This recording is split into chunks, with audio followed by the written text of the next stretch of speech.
Very good evening, ladies and gentlemen, and welcome to the big night of the final of the SkyExchange.net Sharjah CBFS T20 Season 2, powered by Fan Code. This is Nishant Majid here, and I have with me cricketer, administrator, and commentator, expert Khalid Shah. Great to have you again after the night of Bukhatir finals. Welcome, Khalid. Thank you very much, Nishant. It's been a pleasure sitting right next to you and learning from you a lot in this commentating job as well. Well, it's an absolute pleasure to have you around as well. So, big night of the finals. The two teams who probably had just an outside chance of making it to the semis. They were not sure whether they'll qualify or not till the last night of the league matches, and they're playing the finals. Must be a good feeling for them. Absolutely. Looking at the quality both the sides have with the bat, with the ball, the leadership skills, that is the reason why they're playing the big finale today in Sharjah. And let's hope to have a good final. Absolutely. Expectations of having a good final pretty much there. And for a good final, for a good game of cricket, what you need is a good surface. I was hanging around there near the pitch side and was taking a look at the pitch. Let's find out what the pitch looks like. Now, since the Bukhatir League, we have been talking about how good a job the groundsmen at the Sharjah Cricket Stadium have been doing, barring the few games that we had on that pitch, which I talked about being the Bombay pitch. Almost every time a wicket was produced, it was an absolute batting beauty. Well, this is the second tournament and it's the final night. The pitch tonight is no different. This looks like a batting beauty. If anything, it's drier than ever. And there absolutely seems to be no moisture whatsoever. You might see a few dark patches, but by the time the match begins, this will be gone. And once again, I have a feeling that it is going to be very good to bat on. Remember, it's the night of the finals, and they always say that finals is a different pressure game altogether. That is why, once again, I would say win the toss, bat first, put a total on the board.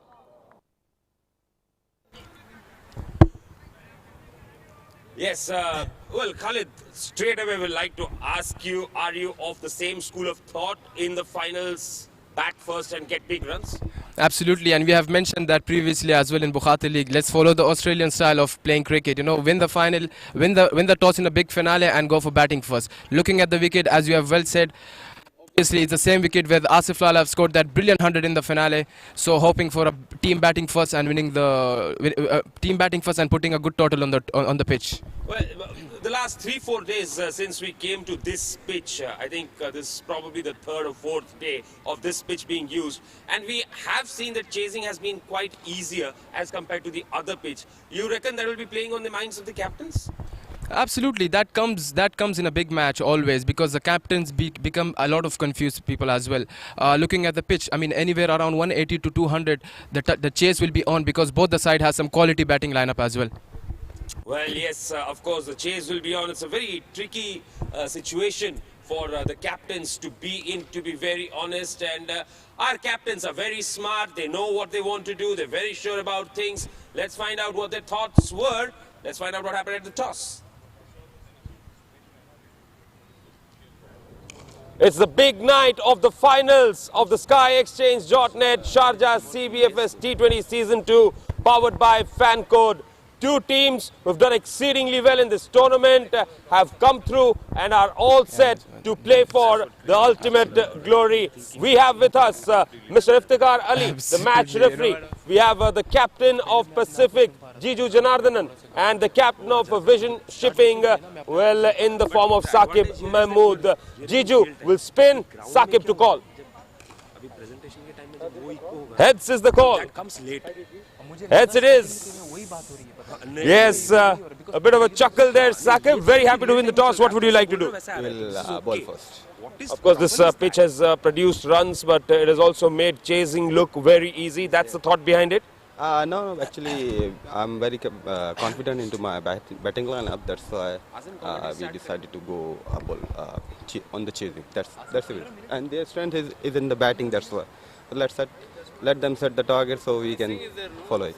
And you've chased well. You've really bowled well. The semi-final also came out pretty good against a good-looking DCC side. So excited to play the finals?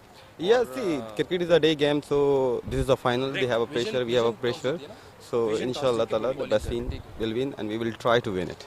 Any changes in the side? Ubaidullah replacing to Ikram replacing to Ubaidullah because Ubaidullah yesterday got injured. So this is only one thing.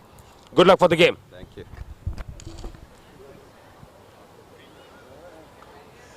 Well, Jiju, disappointed losing the toss or happy to bat? No, I'm good with batting actually. Well, I wanted to bowl first, but as I said, the wicket wouldn't change and there won't be any difference batting first or second. It's a final game and we want to enjoy the moments and putting up a score. I believe we have a good bowling side to defend it. Now, the two teams who probably had an outside chance to get into the semis till the last knockout match, suddenly playing the finals, overwhelming, or is it a good feeling?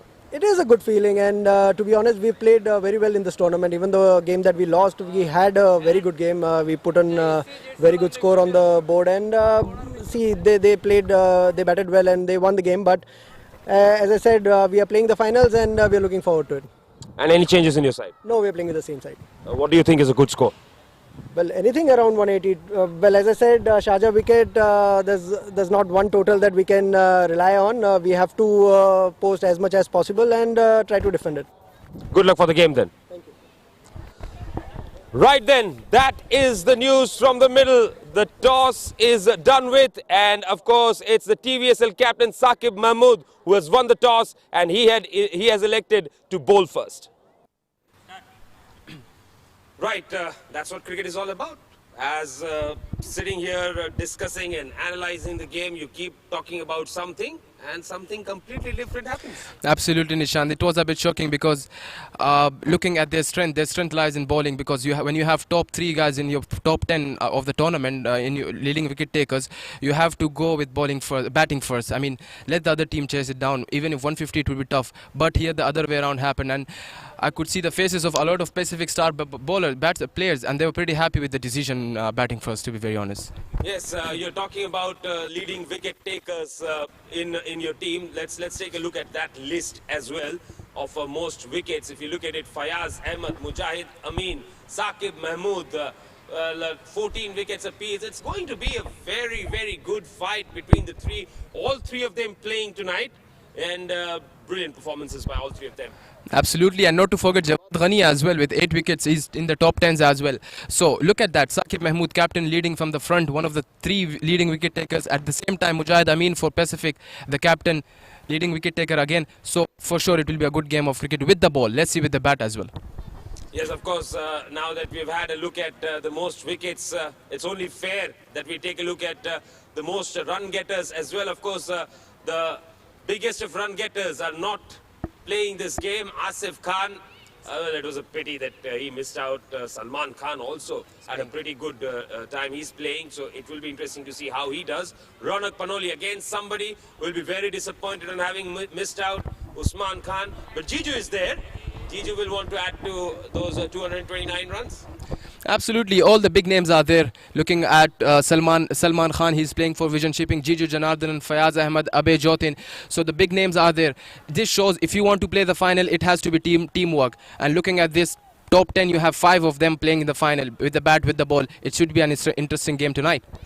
I completely agree with you. And of course, on that note, let's take a look at the 2 11s playing in this particular game tonight. The 22 players who will fight it out for the big finals. That's the Pacific group. Run us through, Khalid. So we have the captain Jiju Janardhan, balls, bats perfectly. Hamdan Tahir, the wicket-keeper batsman. Abe Jotin has been very well, playing sensible knocks for them. Adil Malik, the experienced Adil Malik, coming up with some quick. Akif Raja, Ansh Tandon, Fahad Nawaz, Fayaz Ahmed, Irfanullah Khan, the young fast bowler is talented. Mujahid Amin as one of the leading wicket taker of the side. Looking at Saqib Manshat, there are some left-arm varieties as well. Yes, and if you look at the Vision Shipping there, Saqib Mahmood gives them the start in the power play, both with the bat and with the ball. There is Jawad Ghani, Ali Abid, Fayaz Ahmed, Ikram Janjua, Mohammad Nadeem, Mohammad Rohit, of course, the exciting left-arm fast bowler, Nasir Faraz, the talented all-rounder, Sajjad Malook, Salman Khan, right there in the top 3 of the leading run getters, and Umair Rashid has been very good behind the stumps he looked pretty good day before yesterday as well. So those are the two teams now. I always like to do this, did that in Bukhatir as well. Who do you reckon has a better chance tonight? Don't do that with me. Two champion teams are playing here, but if I had to pick one, I'll go with Pacific with their experience lies with the bat and the ball, both. Right then, so Pacific is the pick of Khalid Shah. What we'll do is we're just about inching closer towards the play ball umpire calling it. And of course, right now what we'll do is we'll dive in a short break. When we come back, we'll have the anthems followed by the live action.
Walk out to the center of the ground.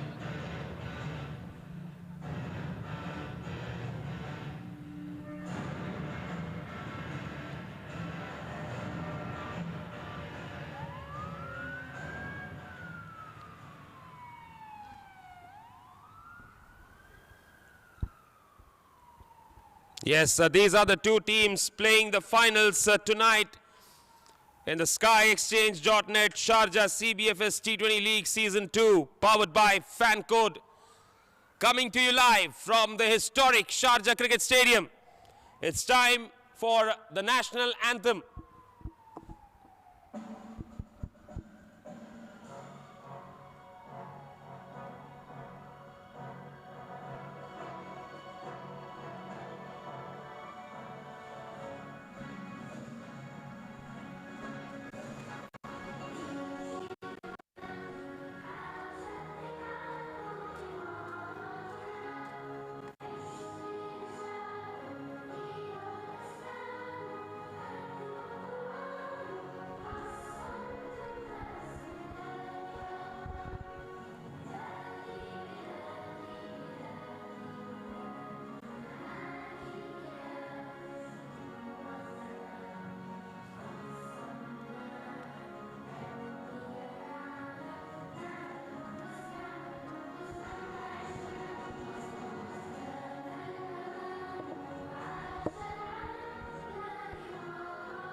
Yes, thank you very much, teams. It's time for us to get ready for the match to begin. We are moments away from the final to begin. We'll dive into a short break and we'll come back with live action.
Good evening, ladies and gentlemen, and welcome to the finals of SkyExchange.net CBFS Season 2, brought to you by FanCode. And we are here for the all-important day, for the day that rest of the games were played, the finals. And here we have the two teams that have played their heart out and have qualified to the finals, Pacific Group and TVSL. Out there are the two openers of Pacific Group, Hamdan Tahir and the captain Jiju Janardhanan. And out here is who's going to take strike here in the commentary box with me. It's going to be Khalid Shah. So a lefty-righty combination in the commentary box as well. Thank you, Asim. Can you please give me the leg stump? Joking. So, two very good experienced batsmen right now. Hamdan Tahir and Jiju Janardhanan. For sure, Pacific Group will be missing the big man Mohammad Wasim, but he is on the national DFD right now and doing pretty well there as well. Interestingly, we are just short of the game and it will be started in a few time. Absolutely.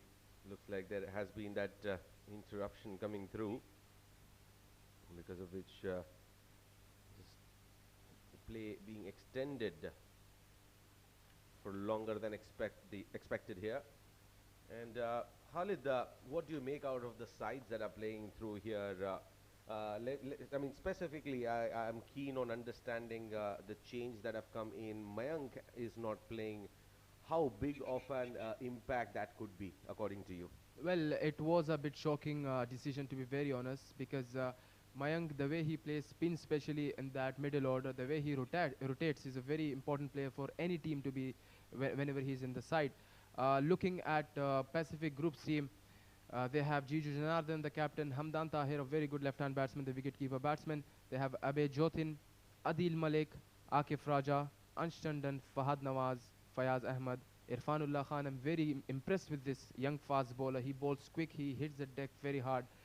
Coming at Mujahid Amin, and Saqib Manshat swings the ball pretty nicely as well.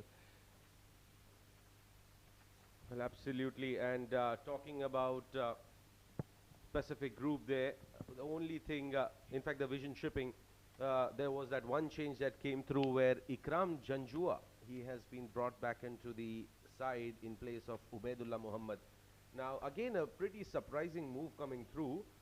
One of the reasons being that Ubaidullah could have been that ace for them had they lost some early wickets top the order. Ubaidullah could have been pushed to up the ante, try to attack and counter-attack, in fact, against the opposition. He could have been that asset that they could have utilized. But looks like Jawad Ghani, the strategic captain of the side, has a different ploy altogether. We'll have to wait and see how justified that move is. Jiju going with an unchanged 11, and TVSL, they making that one change. It could possibly be because of an injury as well. Can't say that. And according to Nishant, yes, he is injured. So I was surprised. Why would you change a winning combination in the final? But looks like, yes, Ubaid is injured. And not sure how big of an impact that's going to have in the game. Absolutely, Asim. And seems like both the teams has done their homework pretty well. No changes for Pacific. One change just because of injury for vision shipping. So we are hoping for an interesting game here.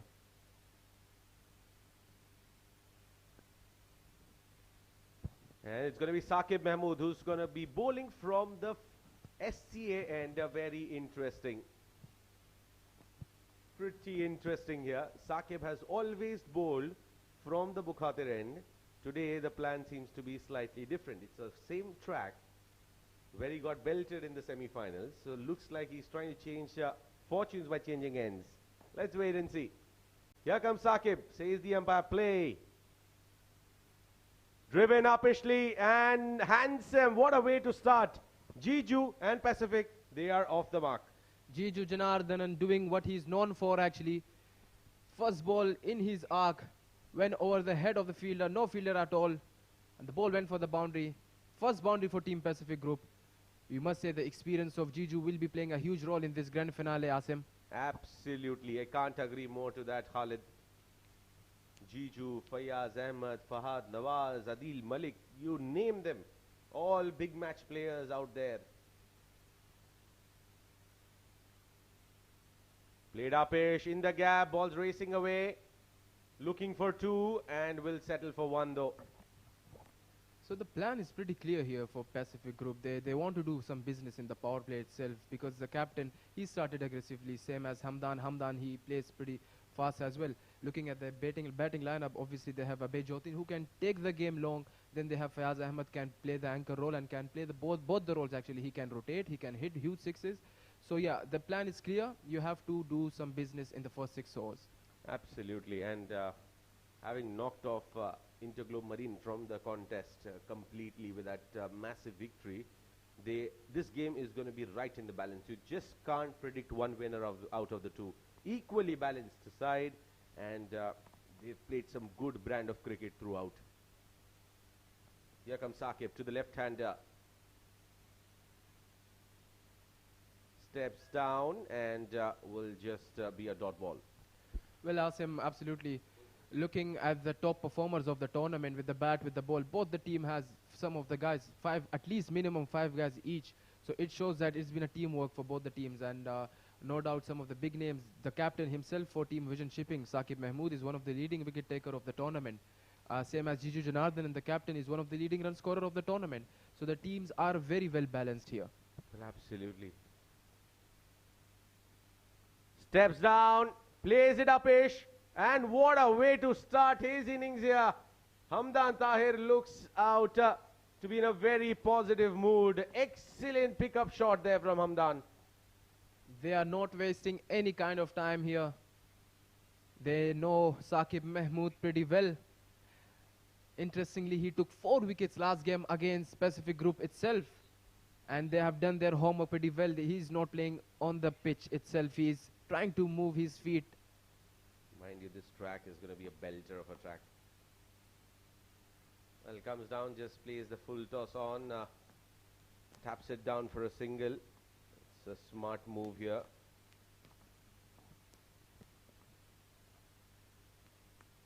So Hamdan Tahir and Jiju Janardhan off to a flyer for Team Pacific.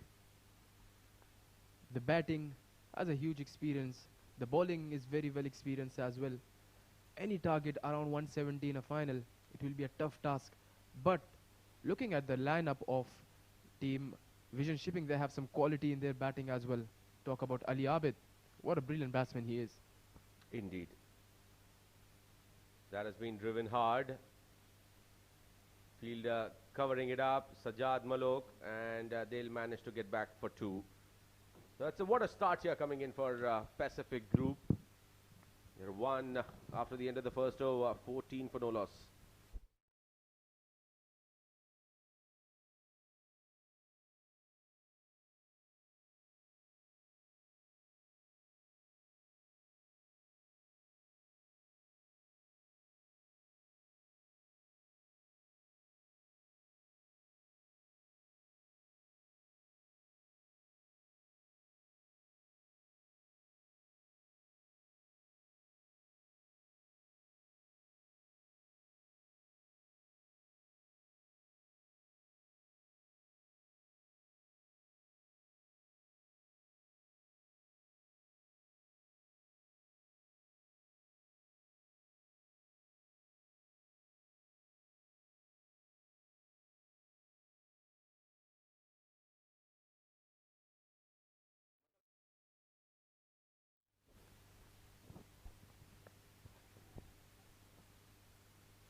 Mohammad Rohit, the left-arm fast bowler, will be bowling from the Bukhatir end, and you are just addressing him to one of the legendary left-arm fast bowler.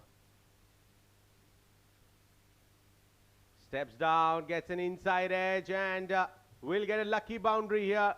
So looks like Hamdan has been given a clear role.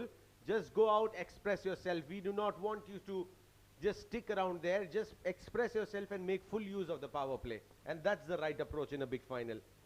Absolutely, Asim. Looking at your batting lineup, when you have such experience, obviously you have that freedom to play the anchor role. You can hit right from the first ball itself. They have shown that in the first over, and Hamdan is continuing that same. Let's not forget about Rohit. He's a quick bowler, left-arm quick bowler. He's very good. He has done wonders for Team Vision Shipping as well in this tournament. Absolutely.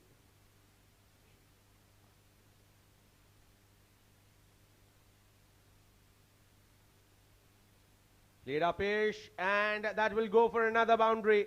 What a shot here from Hamdan. So they are going berserk after the TVS bowlers. Now that's the kind of positivity you need. When you lose the toss, you have been asked to bat first. on a wicket that supports run chasing, and you start positive, that's the way to go about it. Well, Asim, you have seen that on the ground itself when the players came to know that they're batting first. Pacific players, they were smiling and they were happy with that. And the reason, I think they have read the pitch pretty well, better than Team Vision Shipping, and the start itself can say the rest. Well, that was a pathetic delivery from Rohit. Wayward down the leg side, even the leg slip couldn't catch that. In fact, the fine leg, who was kept very fine, could not hold on to that one. What an expensive over here from Rohit. No chance for the keeper there. Rohit starting pretty expensive. No doubt he has some very good quality here. But credit goes to the openers Jiju Janardhan and Hamdan Tahir. They have implemented in the entire pressure on the bowlers of Vision Shipping.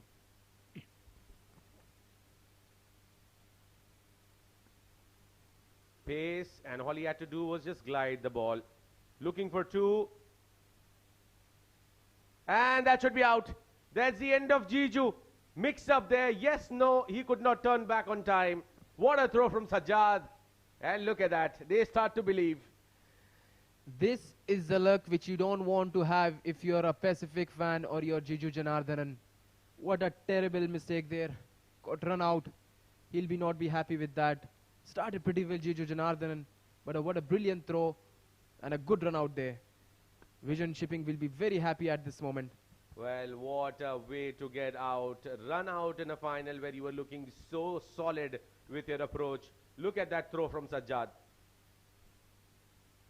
Sajjad has a very, very strong arm.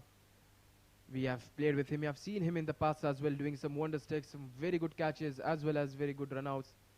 There we go, Jiju Janardhan walking back to the dugout. Faced 3 deliveries for 7 runs. Pacific has lost their first wicket for the score of 27.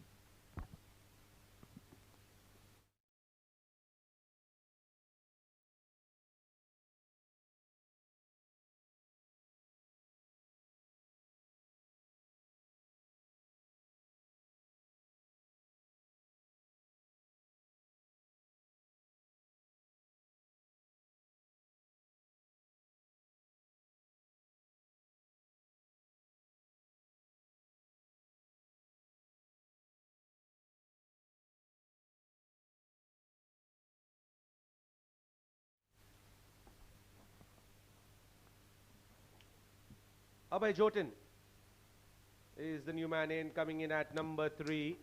Didn't have a good outing last night in the X10 match. But yes, he will be out there. Loves to play longer format. The longer the format is, the more comfortable Abhay Jotin gets. And he has enough time today. Absolutely, Asim. I've heard about this man, Abhay Jotin. As you were just referring him to Sanju Samson, you said he plays like him. Appeal there, all the 3 stumps visible. And now this was not necessary. This was not at all necessary. A smart call there by Hamdan Tahir. As the coach says, do not run on a misfield. That's exactly what he has done. Not sure why did Rohit appeal on that occasion. All 3 stumps visible, bat involved. No way you are getting that. 29 for 1. What a start here for Pacific Group. Yes, they lost Jiju in the most undesirable form. A run out due to a mix-up, but this man on your screen, the left-handed Hamdan Tahir, will have to make it up for him.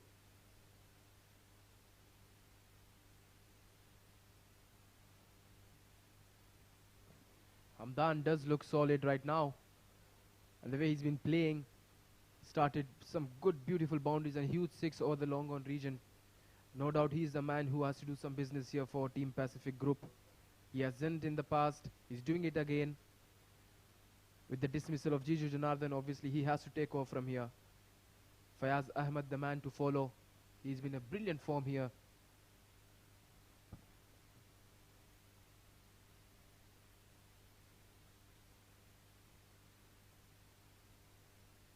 Well played, nicely, very nicely.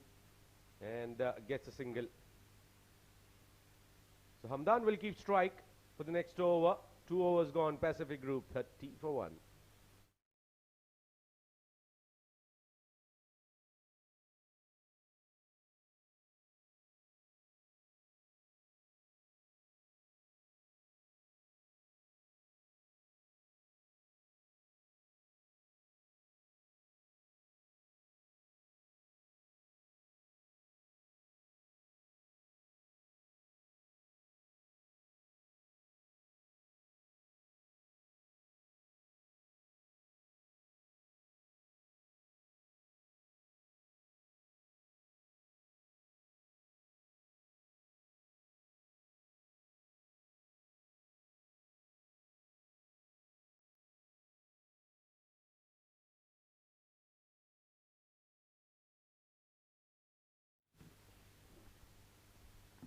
Well, covering the line of the ball on that occasion, very risky. Khalid. Very, very risky.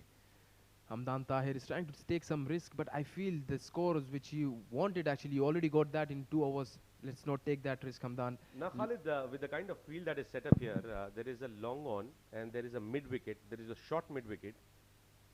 Now, this is an ideal situation for you to step out the way you like to play it. They make room for yourself and then play it on the offside. Isn't this the ideal field setup for you?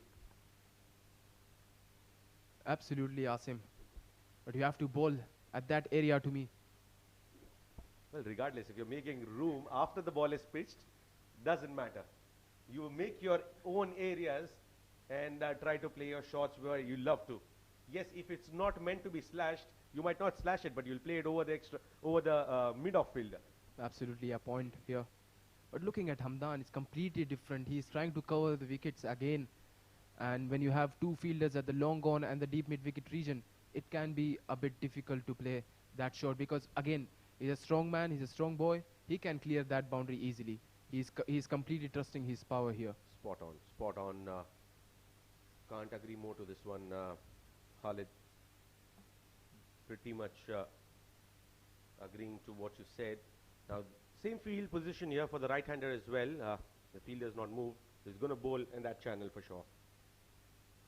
Beautifully bowled, no foot movement at all. And that's so unlikely. Abhay Jotin, look at that, the feet completely stuck on that ground. That's not what Abhay we know. Well, Asim, sometimes looking at the field, you have the same feel for the right-hander which you had for the left-hander as well. Looking at the field, Abhay Jotin or any kind of right-hand batsman might get a bit confused, you know. They'll be thinking that, okay, fine, this ball is coming at that particular area outside of. You never know, in-swinger from Mahmood, you might get a clean ball here. Well, a heave onto the onside. A ball has enough legs. It will go all the way. We'll get a boundary. So Abhay Jotin, a very restless looking shot. So unlikely Jotin there. Saqib Mahmood just pulled the length of the delivery a bit. Abhay Jotin looking at that, no one is at the square leg region, went for that. So finally a boundary again under the name of Abhay Jotin as well right now. So all the three batsmen has got their boundaries. Here comes Saqib once again. That's wide outside the off stump and signaled as a wide by Shami maybe.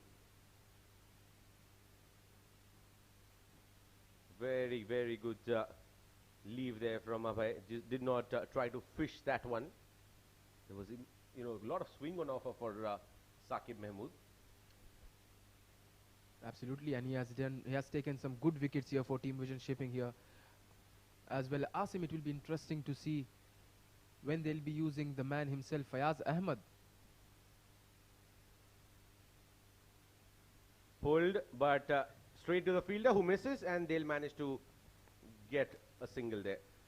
So there are two Fayaz Ahmeds playing in the game today. One is playing for Vision Shipping and the another one is playing for Team Pacific Group. One is a left-hand batsman and another one is a left-arm spinner. Interestingly, both of them are a very good quality players, and it will be interesting to see when Vision Shipping will be sending Fayaz Ahmed, the left-arm spinner, to bowl here. Reason why? Because they already have Hamdan Tahir, Pacific Group. Hamdan Tahir is on strike. Next to follow if he falls down is Fayaz Ahmed again. When will he bowl? Well, he might. That's down the leg side. They'll come back. They'll come for a single there. And a pretty decent over here, I would say, in the context of the game from Saqib. 8 runs coming of that one. 38 for 1.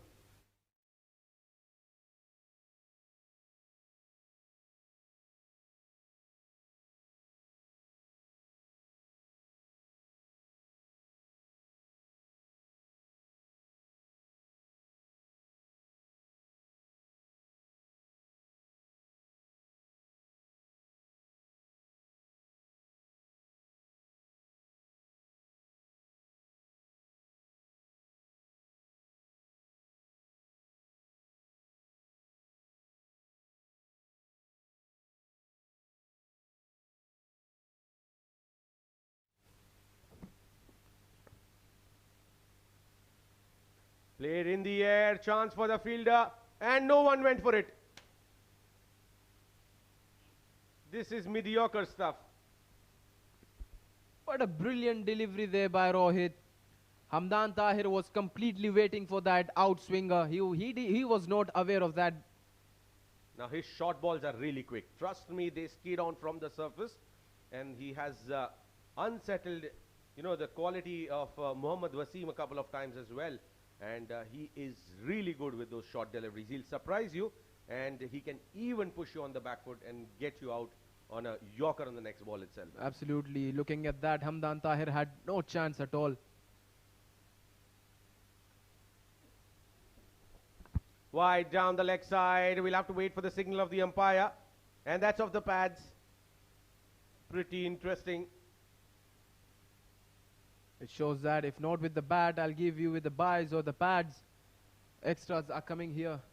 Well, with the quality of Umar Arshad behind the stumps, I'm not getting harsh at him, but just trying to weigh in that delivery, how it flew off, versus how he went for it. He should have caught that one. With the quality of wicketkeeper he is. Absolutely, Asim. With the quality of a wicketkeeper you are obviously not happy with that. Well, I wouldn't have saved that. Let's be honest. What a ball. What a delivery. Rohit. Well, he's the non-swinging version of Chaminda Vas when you look at his action. And a tad quicker as well, in my opinion. Absolutely. Even a boundary on that delivery will be accepted completely. Rohit bowling those quick deliveries. Come on, Asim. It will be an interesting contest here between Rohit and Hamdan. He's bowling that quick bouncers. Let's bowl that quick bouncer. Last delivery to Hamdan. I feel a bouncer is coming up again. Good delivery. Very good delivery. You don't want to run out now. Shy at the stumps, and it looks like Abe would have made it. Easily, but interestingly, vision shipping is a bit sloppy of the field out there right now. They have to work on that. Because in the grand finale, you don't have to do these things. You don't have to miss runouts and those catches. Hamdan Tahir is a very good batsman. You have to get him initially.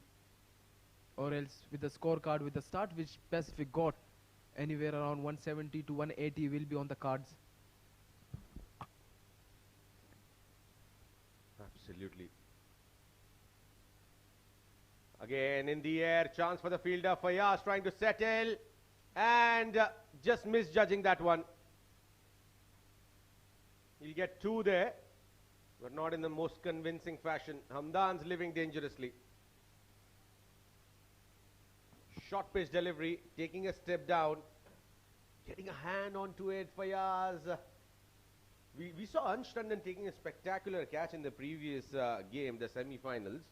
What a catch that was. That too was a misjudged attempt, but the way he covered himself pretty nicely. Wow.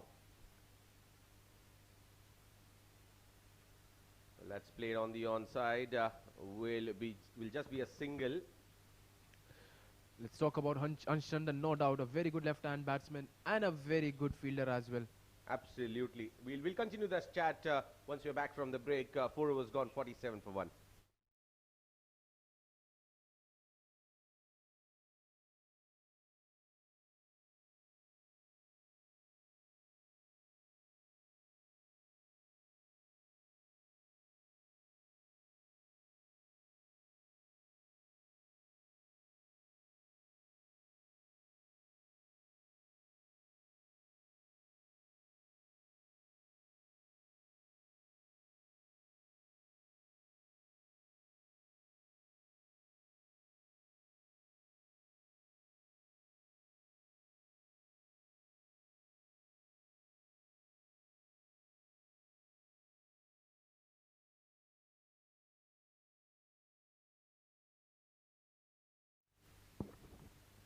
Saqib Mahmood will be continuing from the Sharjah club end.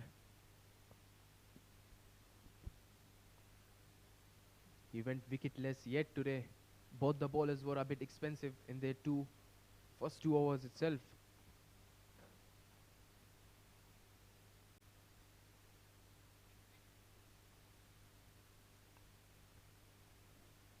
Well, that's down the leg side. Started off with a wide. Bowled a pretty good comeback over. Conceded 8 runs, especially in the context of the game. I'd say it was a decent comeback from Saqib, but starts off with a wide now. Well, Asim, looking at Hamdan, the way he's using his feet, don't you think the wicketkeeper should come up to the wickets? Let's play with his mind. That's what's going to stop him. Now, what happens is, when a bowler is not too experienced and not so mentally strong, what happens is they just get unsettled seeing the keeper coming close. They just try to miss their line more often than not and try to go bowl wayward from their natural line what they're bowling. So that is perhaps one of the reasons why, they don't prefer the keeper coming close. It's not about the ego. It's just about they probably lose control when they see the wicketkeeper standing up, which might increase the probability of those 5 wides going down the leg side and, hurting the team even more.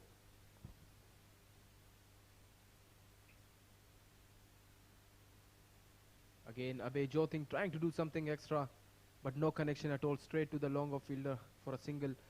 To all my viewers, these details can be given only by a wicketkeeper or a leader, and Asim has both the qualities itself. He has played a lot of cricket as a wicketkeeper and led it aside as well. Well, at times, it becomes a very frustrating situation as a captain and as a keeper, that you want to go up close to the stumps, but it is just that the bowler is not comfortable. You have to give him that space. He's bowling an over, and you have trusted him to bowl an over to do good. And if you're not giving him that comfort zone where he could possibly come out and perform, I think you are being just too unfair and not giving him that sort of a leverage. The perfect points which Asim has discussed here. So all the youngsters who wants to be the captain in the future of their sides can take some good notes from here. Looking at Hamdan Tahir, as we have mentioned as well, he should show some of his wickets and try to go over extra cover or long off region. Again, towards the square leg, no chance for the fielder. 4 more for Hamdan Tahir. Well, that's nicely picked up by Hamdan. Now, very closely look at that shot. The way he covered the line of the ball and the follow-through after completing the shot was something which helped the ball get a lot more finer than otherwise it would have been hit a lot more squarer where the fielder was positioned. It was all about the rotation of the body after going for that shot. Absolutely, we were talking about inside out, but Hamdan Tahir proved us wrong. He knows what he's doing. This was a statement itself. He said, guys, I know what I'm doing. That has been played straight. Can the fielder cover it up? And Sajjad is pretty good. What a throw. Look at that throw. Trust me, if the keeper was standing behind the stumps, it was directly going and hitting the wicket itself. My friend, you just took my words. You just took my words. I was about to say that the keeper would have actually got it right on the bails. 56 for 1. Another expensive over here. Yes, it has conceded 9 runs already. But Saqib will have to deliver now. He delivers a wide. Well, this is not what you want to do if you are the skipper or you are a player of Team Vision Shipping or if you are a supporter of Vision Shipping at this moment. Extras has been a lot today itself. In a grand finale, you have to control your extras. The good thing is, no balls at all, but the wides which they have to control.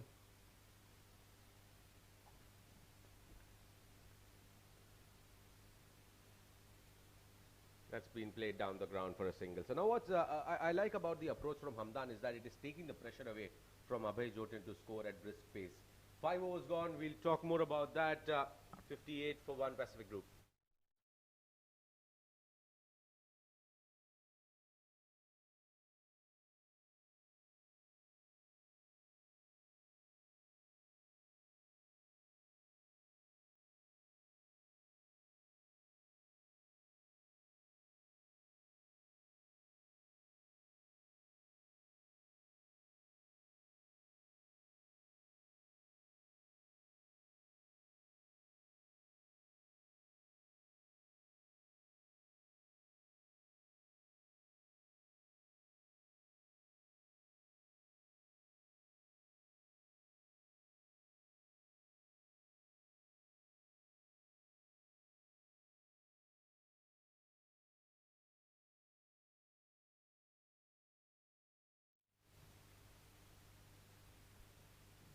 Talking about fast bowlers, here we have Rohit continuing. He's into his third. Now I just feel Rohit should have waited here. He should have been kept back for those final overs. Reason? You have the likes of Fayaz Ahmed, you have the likes of Fahad Nawaz, who could have been very vulnerable against express pace like Rohit, wherein the ball is digged in short and coming quick onto the to the body. That could have unsettled them, and that over could have actually helped the other bowler bowling in tandem with him. Again, that's high up in the air, no chance for the fielder. This is the reason why my Rohit might be bowling. He's continuing here because, as we have seen, Hamdan was a bit uncomfortable against him in the last over. 2 chances there, but this was almost the third one. But again, looking at the experience and the batsmen to follow, you were right. They should have stopped Rohit because Fayaz Ahmed, Ansh Chandan, again Fahad Nawaz, just coming back from the World Cup, the experience he has got. No doubt he'll be playing these balls pretty easily. So you need to have the experience of Rohit at the later stage as well. Well, in my opinion, it's just my opinion. I may be right, I may be wrong, and there is no right or wrong to things. But it is just about being backed with logical reasoning, and that's a loud appeal. Not out, says the umpire. What I mean to say here is that you've got to be very reasonable to your approach. What are you going to do when Fayaz goes berserk, when Fahad Nawaz goes berserk, when you have Adil Malik to follow during the pinch overs? What are you going to do? Do you have a plan? That is the most important thing that you need to answer yourself as can, because you are fielding first and you want to make sure that you're finishing on a high and have the momentum on your side when you get into the second innings. Wow, what a shot, but equally well fielded there. This is overall good cricket. Fayaz Ahmed, the experienced Fayaz Ahmed, doing pretty good fielding there for Team Vision Shipping. Coming back to your answer. I beg your pardon, that was Nadeem, not Fayaz. Yes, has a similar structure, but yes, Fayaz doesn't have the number 10 anymore. He is wearing that 786 number. I'm sorry, Nadeem, if you hear this later on. Pretty well fielded, boy. Very good delivery, short pitched. We'll have to wait for the signal of the umpire. That has been called as one of the over. Well, Asim, discussing about the points which you have mentioned a bit earlier today. Coming back to the points. So it looks like the captain has done his homework and he's completely relying on their batting. So even if you score 200, it seems like they're up for it. Their batting, their experience is up for it. But looking at the bowling lineup of Pacific Group, it will not be that easy as well. Coming back to their bowlers, no doubt they have Again played with a straight bat. Appeal, strong appeal. This will be interesting here. It looks like Hamdan is in danger. Well, always the direct hits, they always put the make the batsman nervous. This is close and that looks like it's gone. Looks like Hamdan has not made it. And with that initial reaction from Hamdan, it felt as if he has not made it. Absolutely. Ali Abid doing all the business. The most important wicket for the game right now. Hamdan will be walking back. Will be waiting for the decision from the third umpire. And it's given out there. So Vision Shipping got the all-important wicket there. Hamdan Tahir is the man going back. Brilliant run out there by Ali Abid. He'll be not happy with that. 2 wickets, both of them run out. Jiju Janardhanan was looking so good. Hamdan Tahir looking excellent today again. He'll be not happy with that. He's going back after scoring 31 of 24 balls.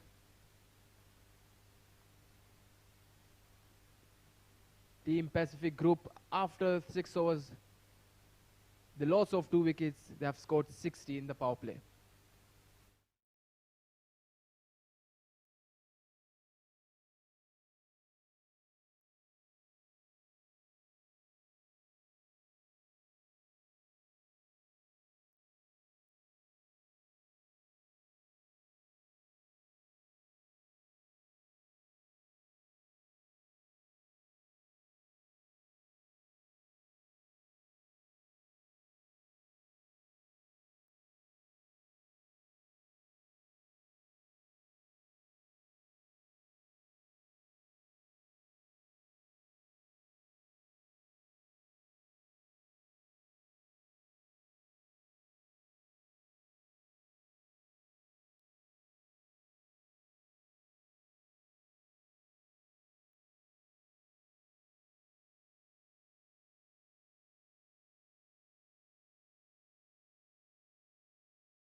Jawad Ghani into the attack from the SCA end. And Fayaz will have to wait to get off the mark. The power play is done. 6 overs 60 for 2. 2 overs 30. Mind you, they have done a pretty decent job to restrict Pacific Group to 40 runs. In fact, 30 runs in the next 4 overs. Absolutely, Asim. Vision Shipping will be very happy with that, especially with those 2 wickets which they have got, both the run-outs. Very well kept there by the wicket-keeper. Jawad Ghani was appealing for that, wanted to distract the umpire. Might as well take a review. Jawad Ghani, you never know. It looks easy, but trust me, he's one of the toughest bowler to face. Actually, he bowls pretty tight line and length. And it's a very good experienced companion there for Team Vision Shipping. Now, he had his injury issues with his shoulder and wasn't bowling quite much, but this was driven pretty nicely. For once, it felt like it's just going to be there, clear the circle maybe, and just going to be a single. Not to be, so it was driven very nicely, timed very perfectly from Fayaz. Gets a couple of runs. Well, Asim, the experience of Fayaz will matter here. Look at that shot. Nicely played towards the extra cover region. No chance for the fielder, and they took their 2 runs.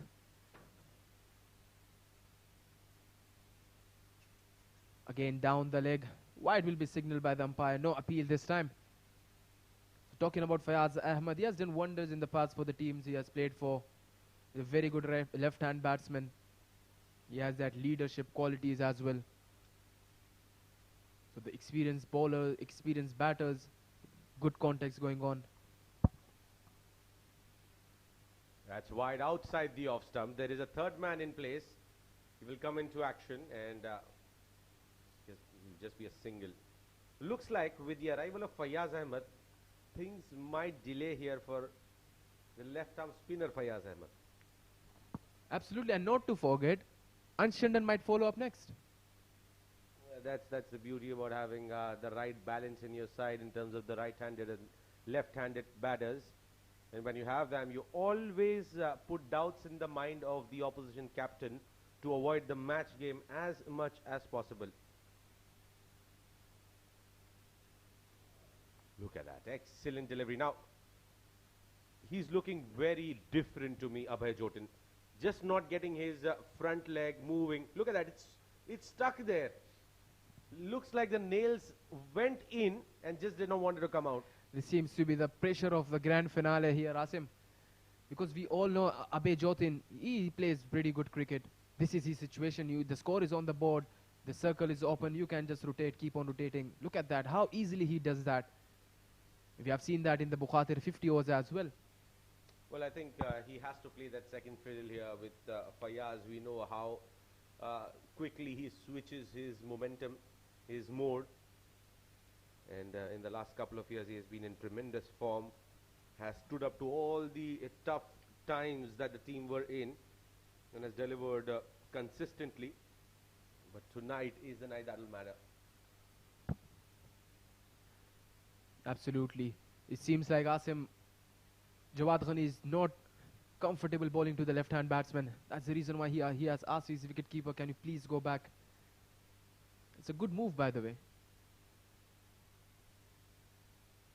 You know, cricket is at its best when it's played as a team, and even more better if you keep your egos aside and take decisions in the interest of the team.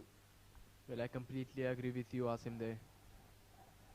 It's an interesting contest there between Fayaz Ahmed and Jawad Ghani. Fayaz playing that anchor role. He has to play that anchor role here. Again, crossing the line, playing towards the long on region with a soft hand. So at the end of 7 overs, Pacific Group, 68 for the loss of 2 wickets.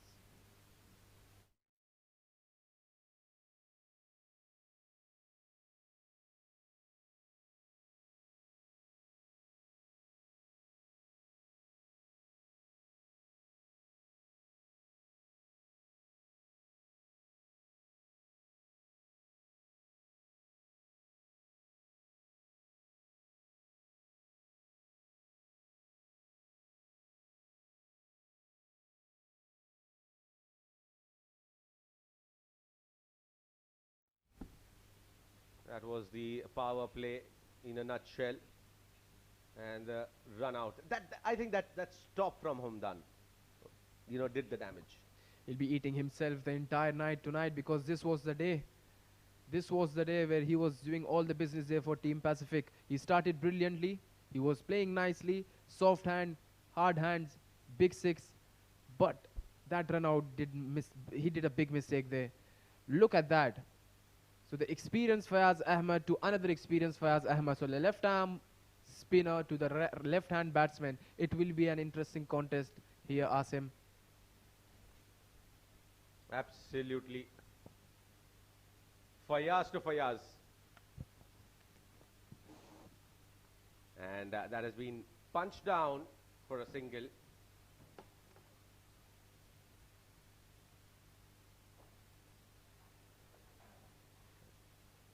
It's got to be an interesting passage of play how they deal with this situation here until the 13th over mark, because definitely Fayaz is going to be continuing unless he is hammered for runs. We'll have to wait and see.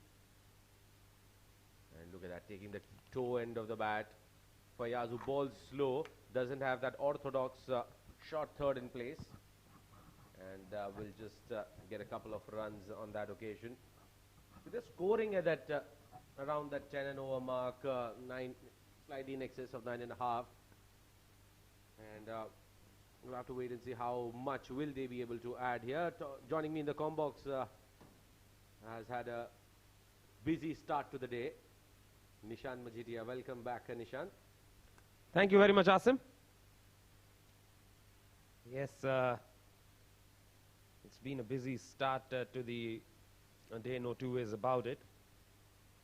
Although if I look at the start to the day, it was very lazy. The evening has started off on a busy note. I'm pretty sure it's going to be a busy night as well, considering it's the night of the finals. Tonight's going to be a good night.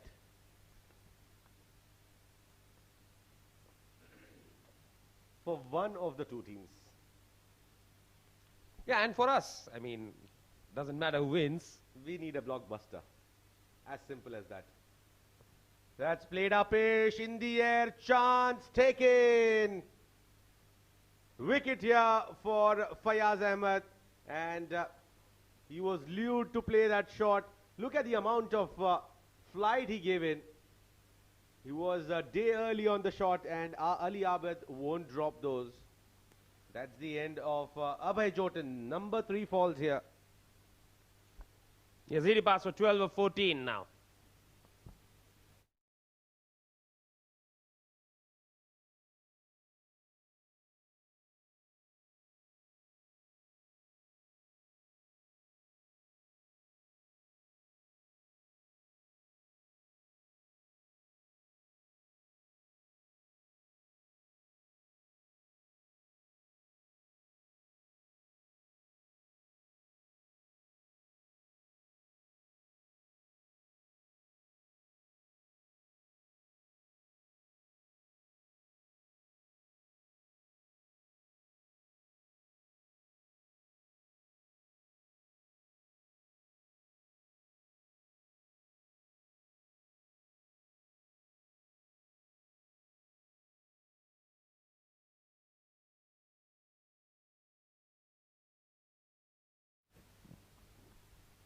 Fahad Nawaz is the new man in.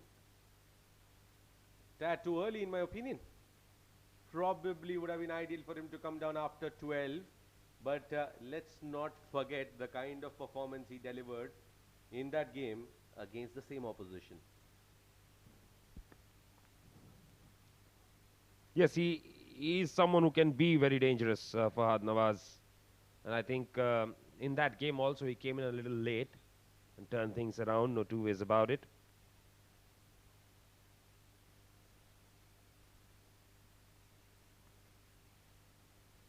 And Fayaz striking in his first over. Watchfully defended. Excellent delivery from him. Very good bowler there, Fayaz.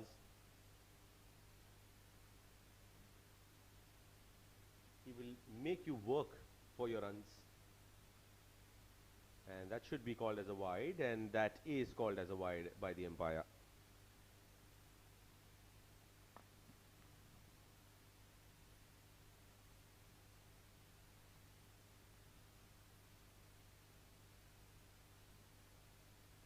Excellent delivery to finish the over. 8 overs bowled, 72 for 3.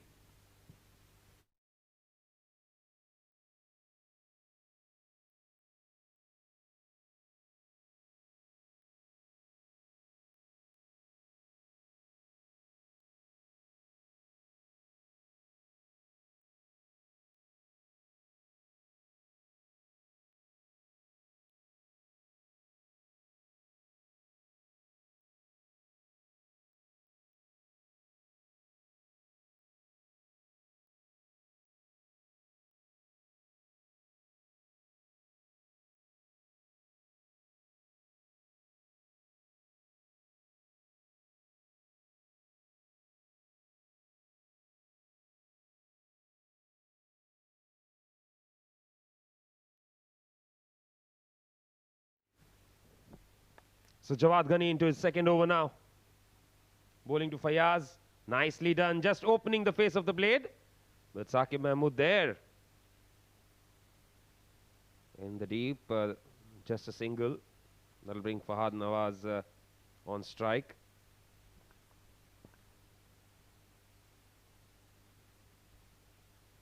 These two have been exposed to such situations quite often.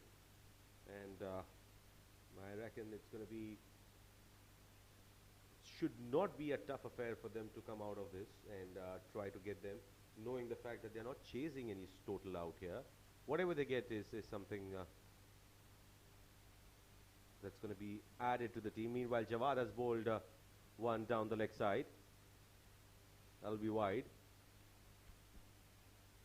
Jawad has had trouble with wides tonight. Not happy.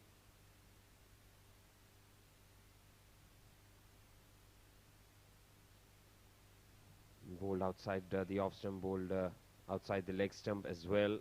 And an excellent delivery there from Jawad. Inside edge, Fahad gets off the mark with that streaky single. Well, what a good delivery. What a good delivery. Top stuff there from Jawad.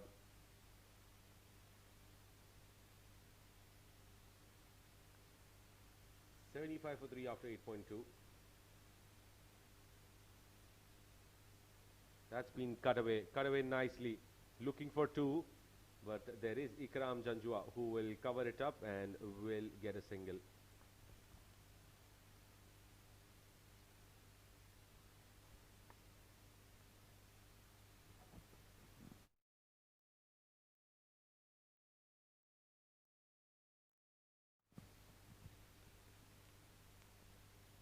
Fahad on strike.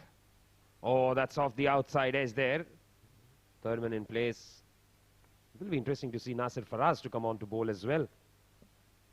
Well, Nasir Faraz, Mohammad Nadeem, Fayaz Ahmed has a lot of overs up his sleeve. He's just bowled 1 and got 1 wicket as well. And Jawad Ghani is into his 2nd over. That's 13 already. Pulled handsomely. Balls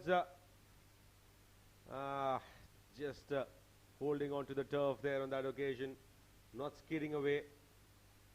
Fayaz would be upset with that result.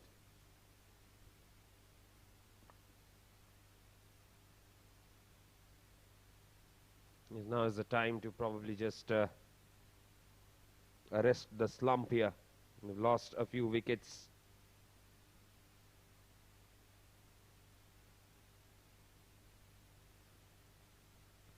And runs haven't quite come in the last few overs. Again down the leg side. Jawad will be disappointed. Just one more delivery to get done with, and he slipped that one down the leg side too. Well, it's got too many extras out here for TVSL. That has been a problem here. It's been a consistent problem for them. If we talk about this particular match, well, too many extras coming through, 20 of them in 79. Down the leg side, and we'll get a single on that particular one. So end of the 9th over, it's 80 for the loss of 3 wickets.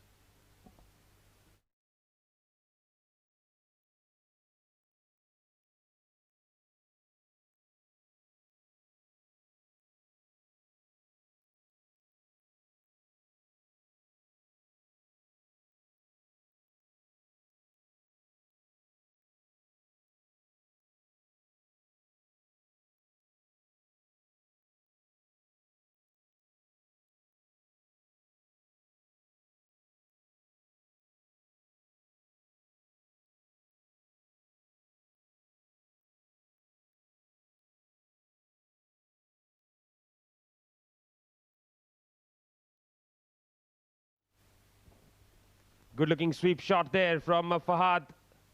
Will be cut off by Sajjad Malook. Sajjad tried to play that big slog against Amar Badami. Lost his middle stump last night.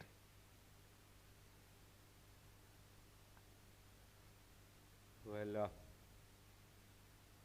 Fayaz is an experienced campaigner, in fact both of them. But the way he foxes the batters out, something phenomenal. And he just sticks to his basics. He doesn't do too much or keeps varying around with things.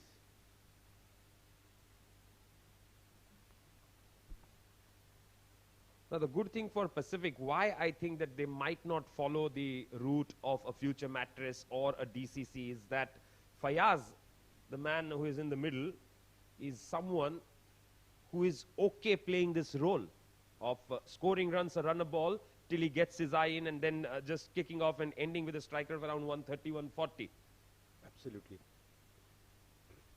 And the kind of incentive or advantage that he has right now is that the start that they have got. 10 and over start in this power play, just trying to settle himself down. I think pretty justifiable if you go at this pace right now. Yes, they don't want to lose 5 wickets and then be in a position where they can't even get to 140. I think now is the time for them to revise. Oh, bit of a fumble there allows the single. Another direct hit. Would have been interesting. So yeah, what I'm trying to say is that right now it's time to recalibrate what is the final score you're looking at, because you've seen two teams already struggling after brilliant starts, ending up with a below par total, 150 under total. So what you want is to ensure that you don't look for 200 from here on and try and look for 170, and then keep pushing yourself as you get your eye in and as you build a partnership. In other words, it's about just having shorter goals in mind. Maybe focus at getting the next 15 or 17 runs in the next 2.5 overs. Get to that 100 mark first, get into the triple digit without losing any more wickets. Then next 20, then next 20, then next 20. How soon you get them, it's just about forgetting what you've achieved now, focus on the next 20 now. That's how you're going to be building your partnerships. Have to be wise enough and value every wicket that is coming after, including the two that are playing out there in the center. Very, very important partnership. 10 overs up here, Pacific Group 83 for 3. And Jawad Ghani,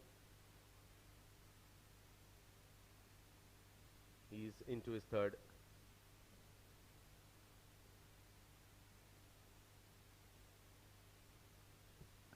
Played straight back. Now they're just trying to calculate and take those risks. Just don't want to throw it away. Keep their wickets intact for the final 3 maybe.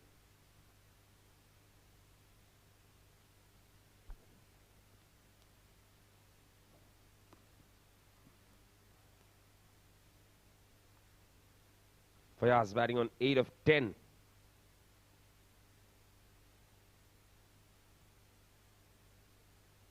Fahad, 5 of 10. Jawad into his third over here. Shortish delivery, pulled away. Another single taken.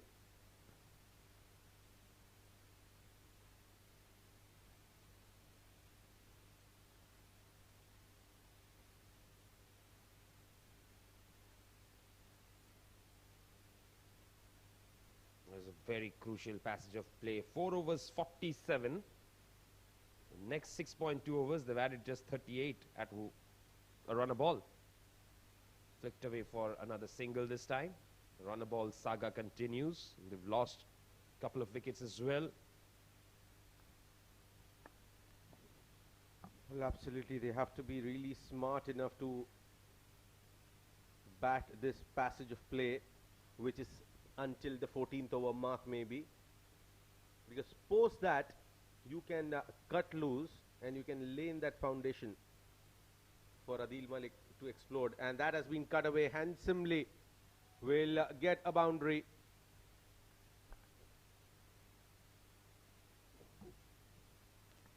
Yes, Jawad Ghani is not at his best tonight, at least with the ball. He has erred far too much in line, in length. That was a rank long hop there, and it was put away comfortably by Fayaz.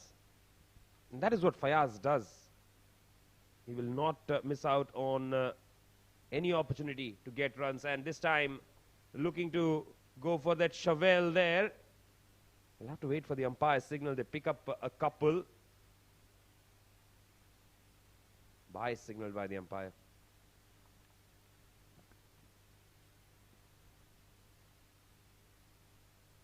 Well, a very, very interesting shot, and a risky shot, I would say, because without the helmet on, that's always going to be risky. Any edge that flies onto your face, well, I don't want to imagine the sight.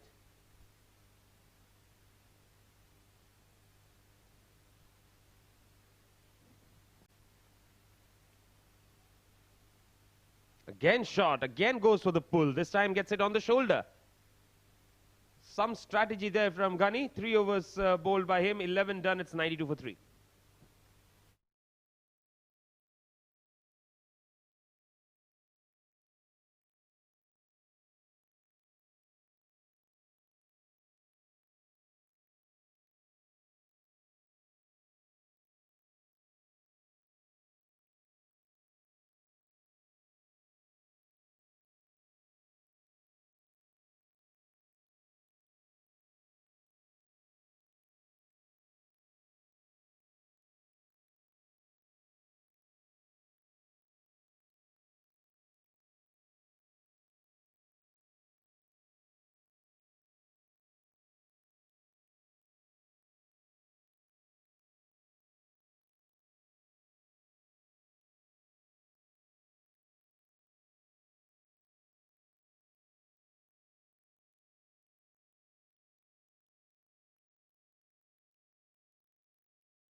That's interesting. Sajjad Maluk hasn't quite bowled much. Has been brought into the attack here.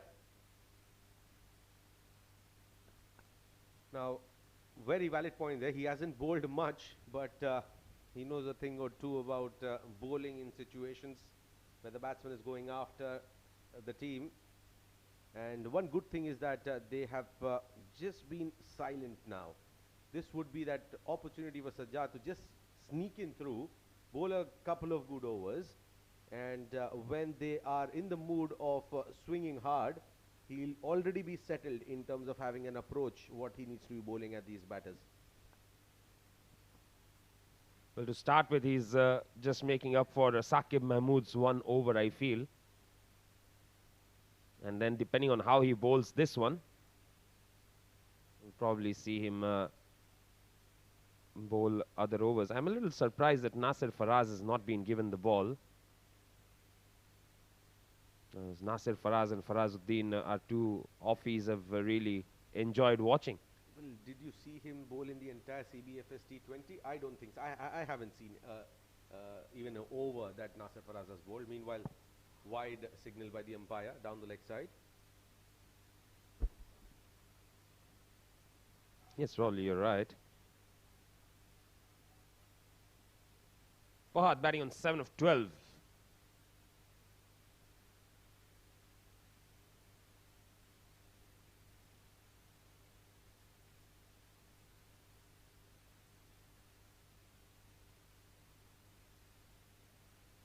He doesn't seem to be in any hurry to make up for that strike rate. He knows his time will come if he stays there. Just as I say that, beautifully driven. Lovely shot and a good stop by Ali Abid in the deep. They'll pick up 2. He's been brilliant. Ali Abid has been brilliant. He's a very, very improved cricketer in my opinion. The way he was struggling in the D10s, in the D20s, just not getting runs. In my opinion, he has been fantastic in his, overall transformation that he has been as a cricketer.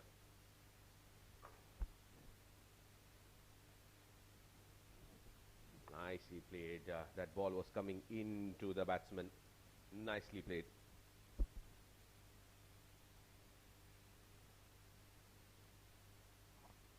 So a couple of deliveries remaining in Sajjad Maluk's first over. He has conceded 6 runs already.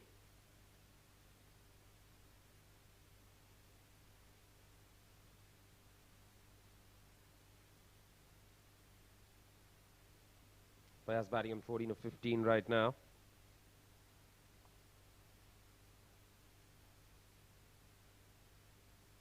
Goes for the big shot. This could be trouble. It is trouble. Another wicket goes down here. Sajjad Maluk has struck gold. Well, that ball pitched and it moved away from Fayaz. That did the trick, and Fayaz, making no mistake, holding on to that catch, and I think this is a game-changing wicket. This is a big, big, big wicket here for TVSL. A man who could have turned the tables around for Pacific Group departs. Fayaz making his way back out for 14 of 16.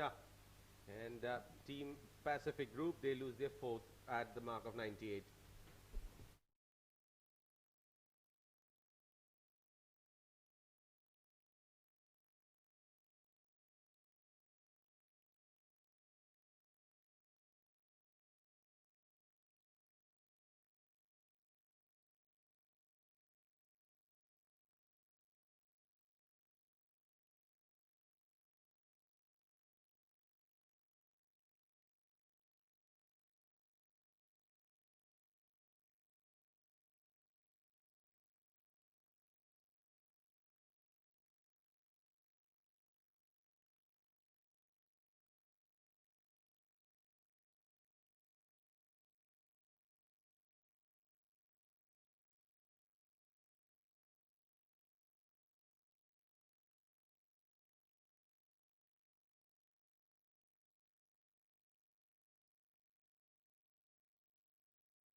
New man in. It's going to be Ansh Tandon.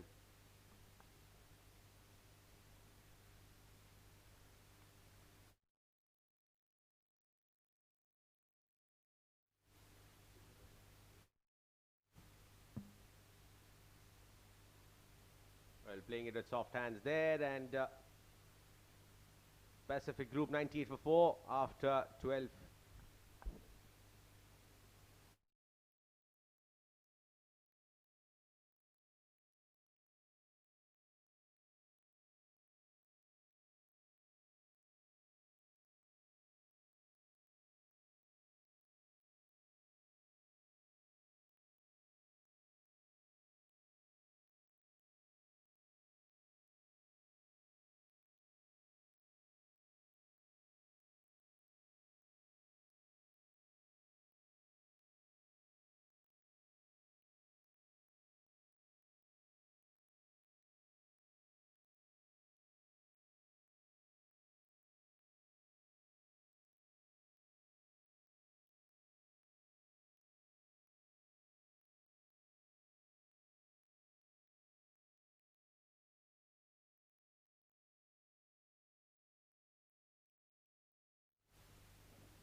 Playing off the back foot.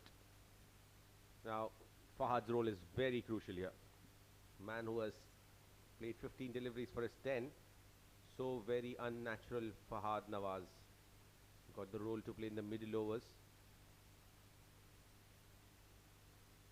Again, just forcing it off the back foot there for a comfortable single. Well, imagine it's a good opportunity for Ansh Tandon. Got 100 in the Bukhatir League. Hasn't quite done much after that. Well, obviously, you know, he had enough time in that particular game with the batters on the other end, throwing the wickets away. It was a very ideal situation for him wherein he could have taken time. He did. He performed. And that's his natural style of playing. Haven't seen the aggressive side of Ansh Tandon yet, but would definitely love to see that.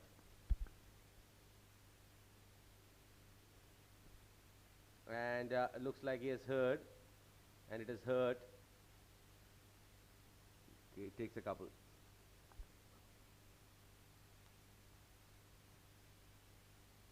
Two more added to the tally then.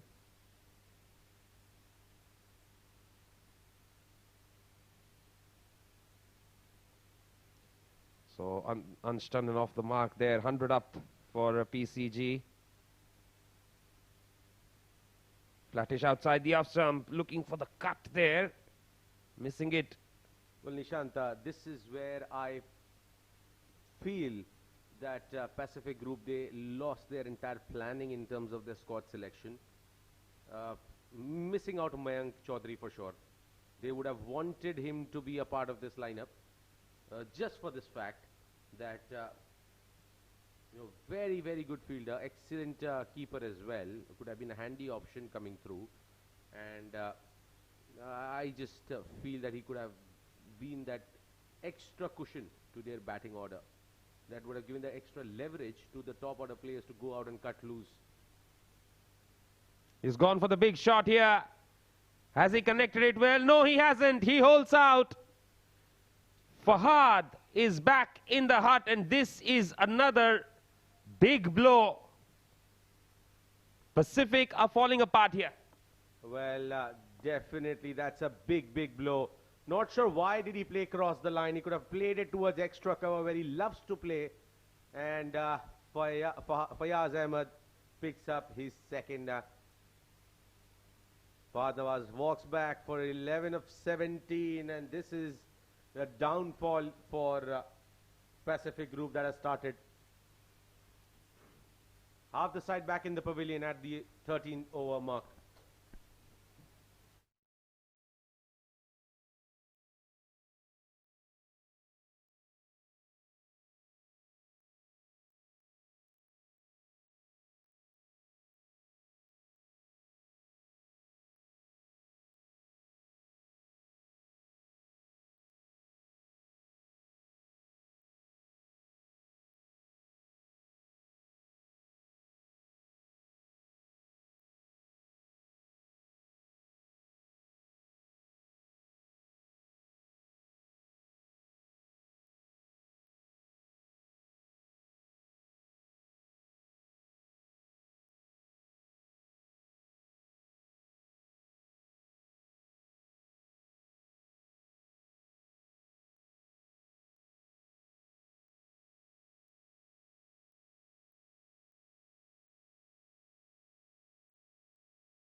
Sajjad Malook starting off his fresh over here.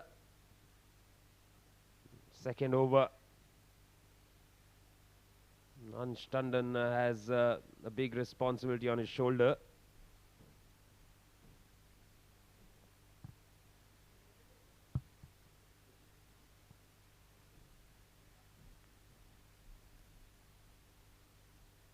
Length delivery that has been pushed down the ground for a comfortable single.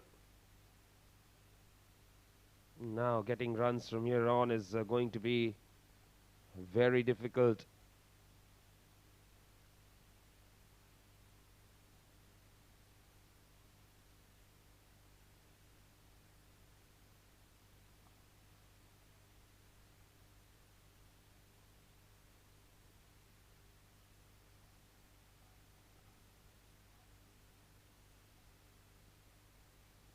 Adil Malik is the new man in. He will be on strike. Oh, that's nicely played. Lovely shot there, opening the face of the blade. And picking up another single. So he's off the mark straight away. And Sajjad Malook, of course, picking up that wicket. Things really working out well for Vision Shipping. And alongside me in the comm box till the end of the innings is going to be Khalid Shah. Well, Khalid, again, brilliant turnaround. Thank you, Nishant. Thank you very much. Absolutely, this is what exactly you guys were discussing earlier as well. In both the semi-finals, the team has got brilliant start, but at the later stage, they have just lost a lot of wickets. And what matters the most, the experienced guys got out. Talk about Fayaz Ahmed, we talk about Fahad Nawaz. But they'll be happy that Ansh Tandon is still out there alongside the very well experienced Adil Malik. Ansh, as we all know, he's a very good experience. Look at that, right on the helmet. Brilliant bowling there. Chance for the run out. there has to be some checking business there. And yes, the couple of runouts at the top also troubling him, and that was a bad blow. Thank God for helmets. He's a brave man. Ansh Tandon plays pretty nicely. He's a very good fielder, one of the fittest cricketers in the UAE. Just talking about the runouts, that was disaster for Team Pacific Group. And in the circle, you lost your couple of wickets on runouts. It's obviously a major setback for any team. Again, a slower one there by Sajjad Malook. Sajjad Malook bowls those slower bouncers, quick bouncers, slow deliveries pretty well. He executes the plan pretty well, and he bowls according to his field as well.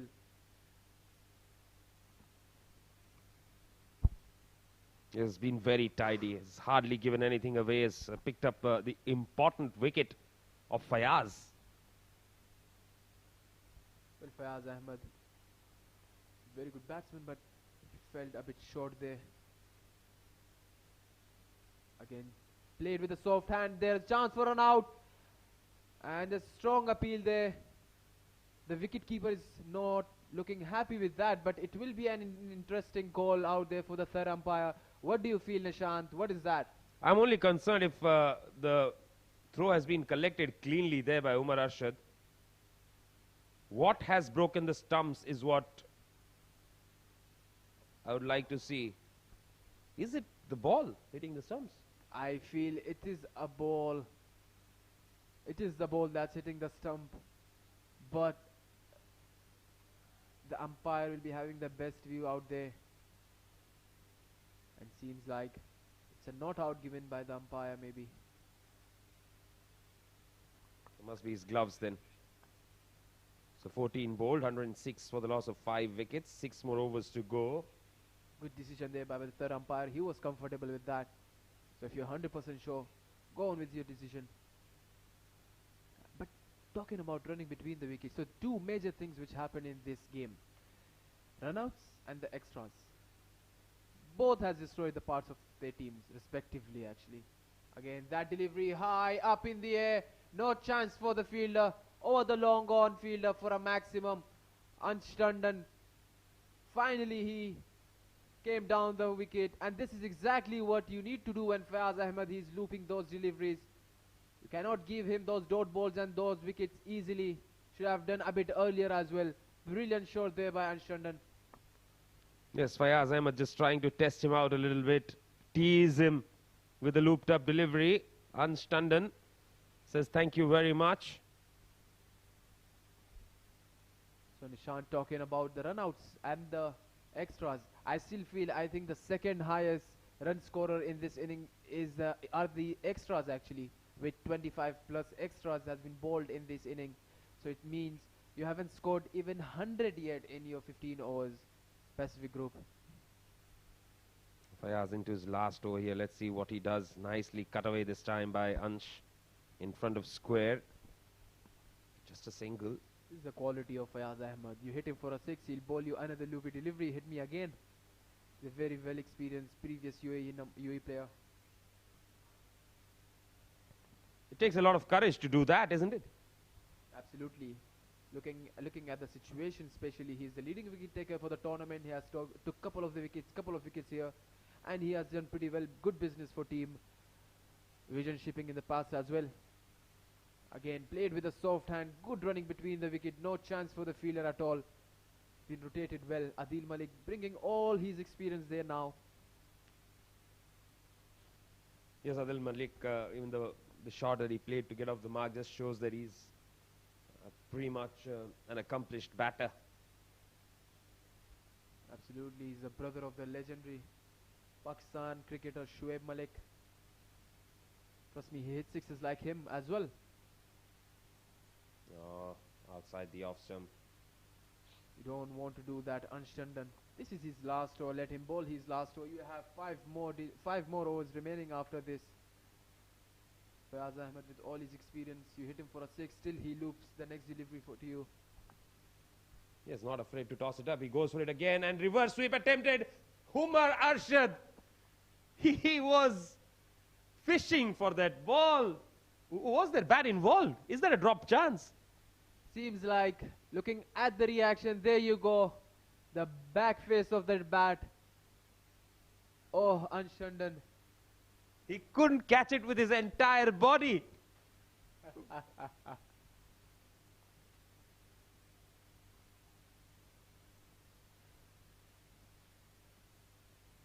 And just waiting for that one and slapping it away towards the wideish long on fielder. Single to finish Fayaz Ahmed's brilliant spell. 2 for 20 in his 4. 15 bowled, 115 for 5.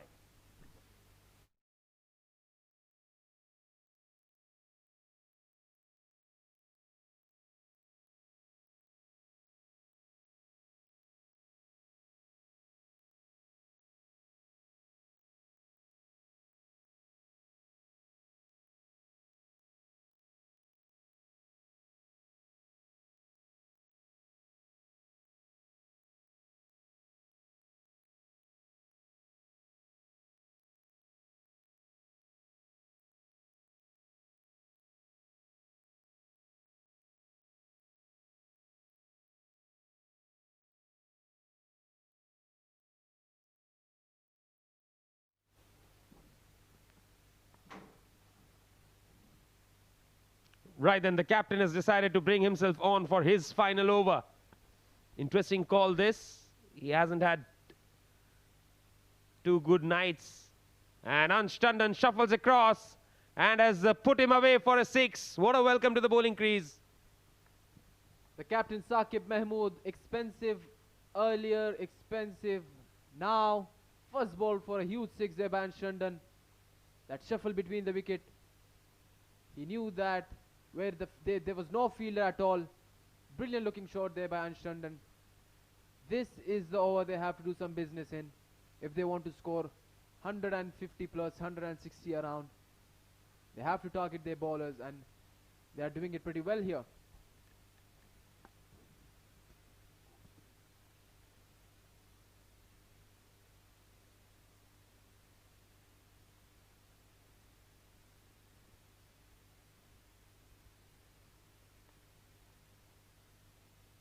Yes, the ball has come. Ansh, of course, has that shorter boundary in his favour.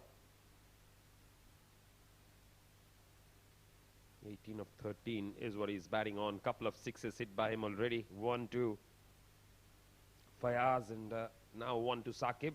Both of the first balls of the over. Again played beautifully with a straight bat, straight to the long off fielder. Ansh Tandon looking a bit aggressive at the moment. This is what exactly the situation demands, especially from a very good batsman. The left hand, right hand combination. Looking at Adil Malik, the very well experienced Adil Malik. He has to play the anchor role. He has to keep on rotating till Ansh Tandon is there. 2 sixes in his last 2 overs.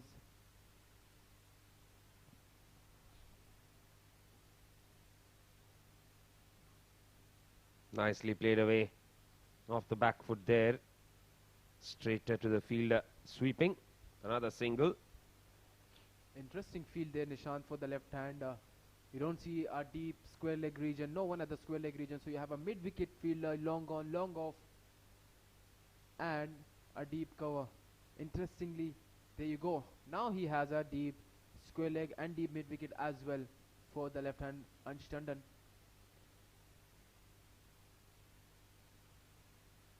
Again, appeal and given there. So Pacific Group has lost their 5th wicket.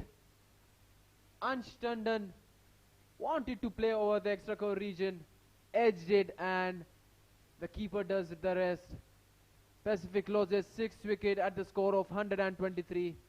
A big blow there for Team Pacific. Ansh Tandon going back after scoring 19 runs.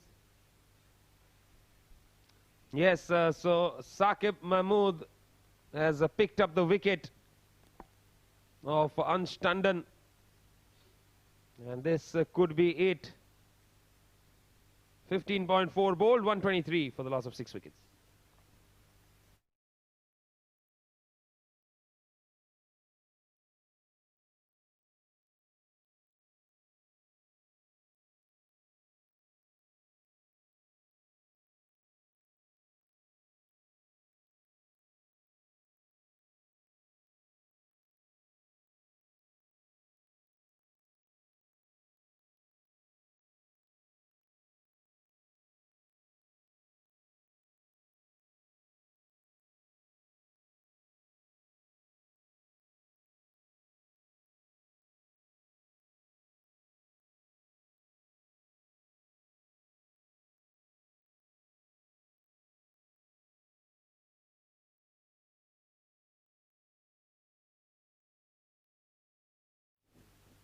So we have the new man in the right arm fast bowler Irfanullah Khan. Very good with the ball. We have to see with the bat. Again played with a straight bat, straight to the fielder. Good running between the wicket, Nishant. What do you think about the situation right now, Nishant? Pacific Group are in deep trouble. The score is not bad at all. It's the wickets that they have lost in plenty. Yes, I think even the score is not up to the mark. They're going on at 7.8 and over. I don't think that's where you want to be in the night of the finals. Absolutely, Nishant. This reminds me of the grand finale of the T20 World Cup. Pakistan batting first, lost their wickets quite regularly. Wides are the things they are not able to control tonight. They have bowled plenty of wides, extra wide fives. Even somebody as accurate as Jawad Ghani bowled plenty of wides. Absolutely, he doesn't look comfortable at all against the left-hand batsman, and that's what the quality brings in when you have a left-hand, right-hand combination in the center. It disturbs the line and the length for the bowler, and we can see that. Obviously, I think this is the first pair without left-hand, right-hand combination. Nicely bowled and nicely played as well. Single to finish Saqib Mahmood's spell. 1 for 42. 16 bowled, 125 for 6.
Rohit back in the attack to bowl his final over.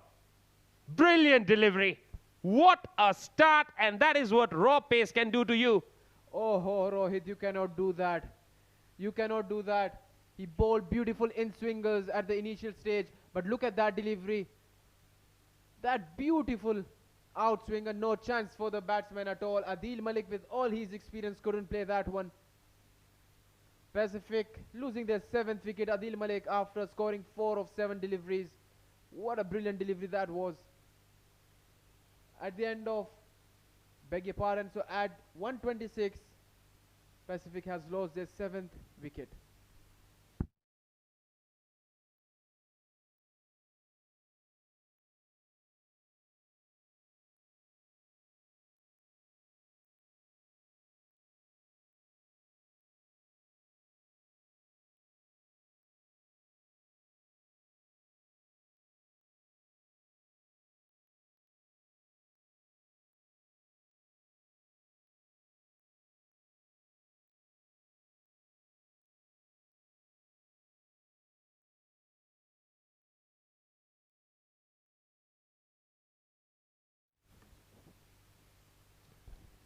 Right, then Akif Raja, we've seen him bowl pretty well.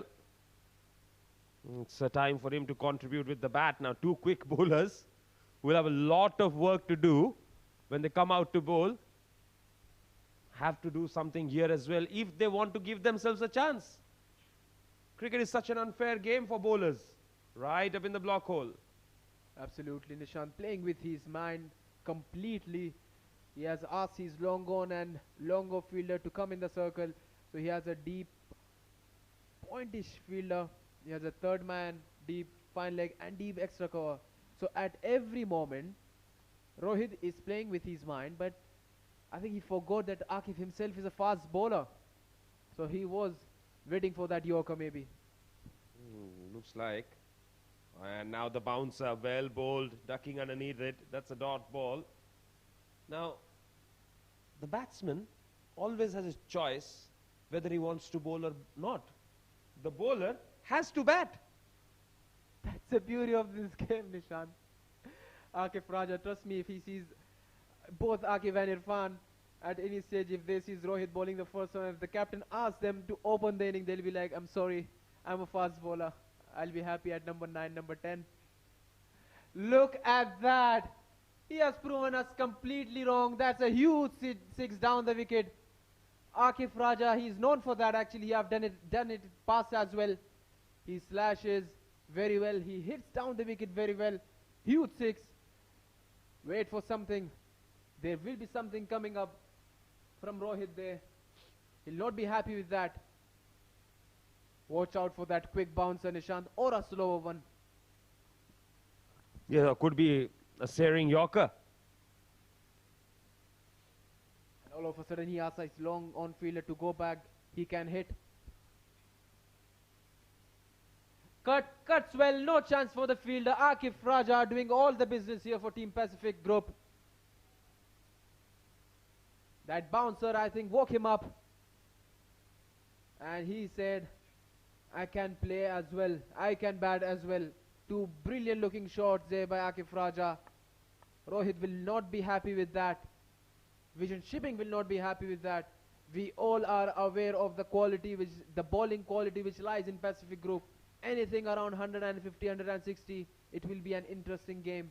Not easy for Vision Shipping at all. And now Akif is giving himself a chance with the ball. And he's gone for it again. Top edge. And that's been put down. So it'll just be a single then. Or they come back for 2, it seems. No, it's just a single. End of over number 17, 136 for 7.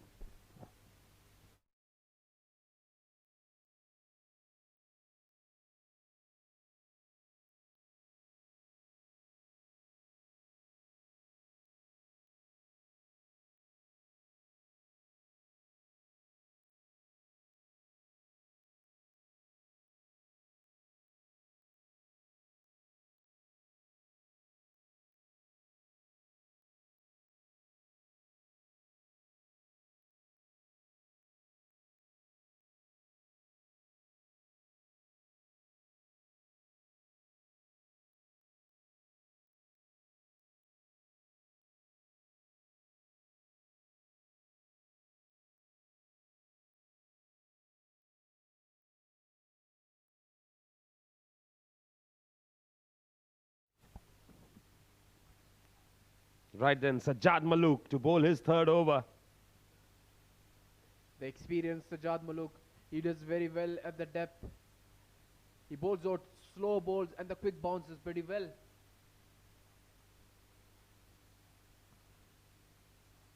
It looks like Akif has decided that he's going to throw his bat at everything, get whatever he can. Again, Akif with that huge 6 in the last over and followed by a beautiful cut for 4. Looks like Team Pacific will be very happy with those runs. And Akif as well, if you want to defend something, you have to do yourself because the batsman, apart from Hamdan Tahir, has failed miserably. The start which they got initially was brilliant, Nishant. Talking about the start, it was 30 in 2 overs, there was 60 in 6. He was scoring 10 on an over. But that 2 big run-outs, Hamdan Tahir and Jiju Janardhan, was a major setback for the side Pacific Group.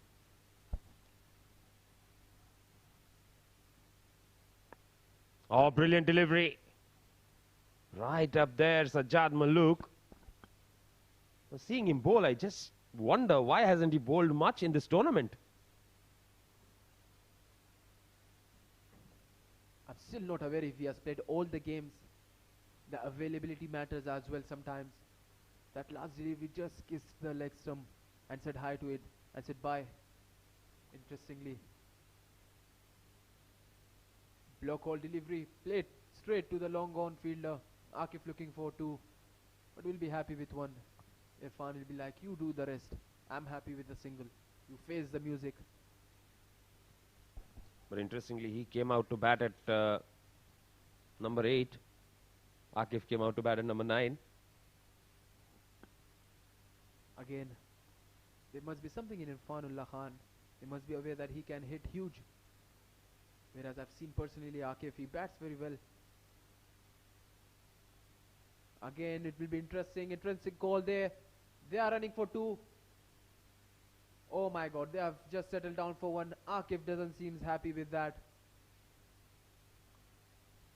And did the umpire signal something there? Yes, you have signaled to the leg umpire that 2 more deliveries left. It looks like a no ball, but it's not a no ball. Sometimes as a batsman also it confuses the batsman. Yeah, just got a little caught off guard there. Right up in the block hole. Very well bowled. And they're pushing for the second. This could be trouble. Brilliant running between the wicket by the 2 batters there. Irfan and Akif doing the business for Team Pacific. The management will be very happy with that. Akifullah, brilliant running. It's completely made it safely. Running between the wicket was also one of the major setback for Team Pacific. Nishan, initially, again, they have lost two big wickets in the circle itself.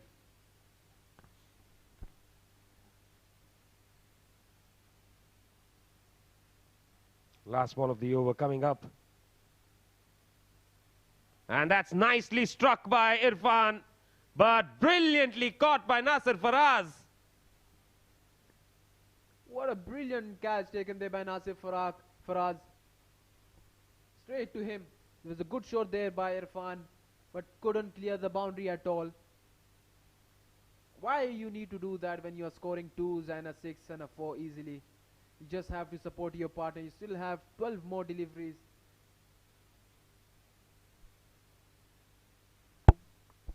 So that is the end of Irfan. Then 80 pass for 4 of 5. It's 142 for 8. 2 more overs to go.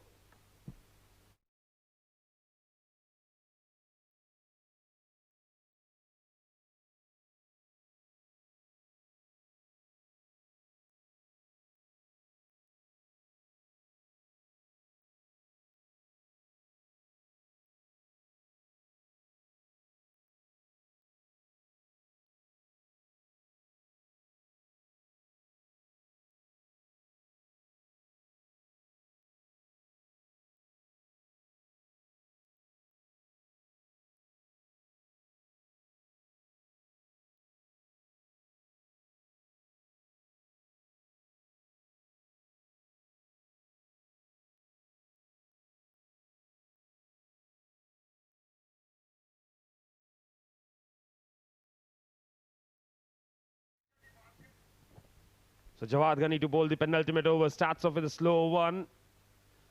A big swing and a miss. Akif Raja thinks that should have been a wide. Umpire thinks otherwise. Akif Raja doesn't seem happy with that at all. But the experience of Ghani matters here the most. Bowled outside of almost near to the wide line. A slower on delivery. He knew what Akif Raja is exactly looking for. Never to forget, Akif plays slashes pretty well as well. Again, high up in the air. Played over the infielder. No chance for the fielder. We have to wait for the signal. It looks 6, but umpire is the one to decide. What a brilliant looking shot there by Akif Raja. Very good shot indeed. Brilliantly struck. Looks like it bounced just inside the boundary line there. We have to wait for the signal. Nevertheless, at least minimum they have got the boundary 4 runs, if not a 6.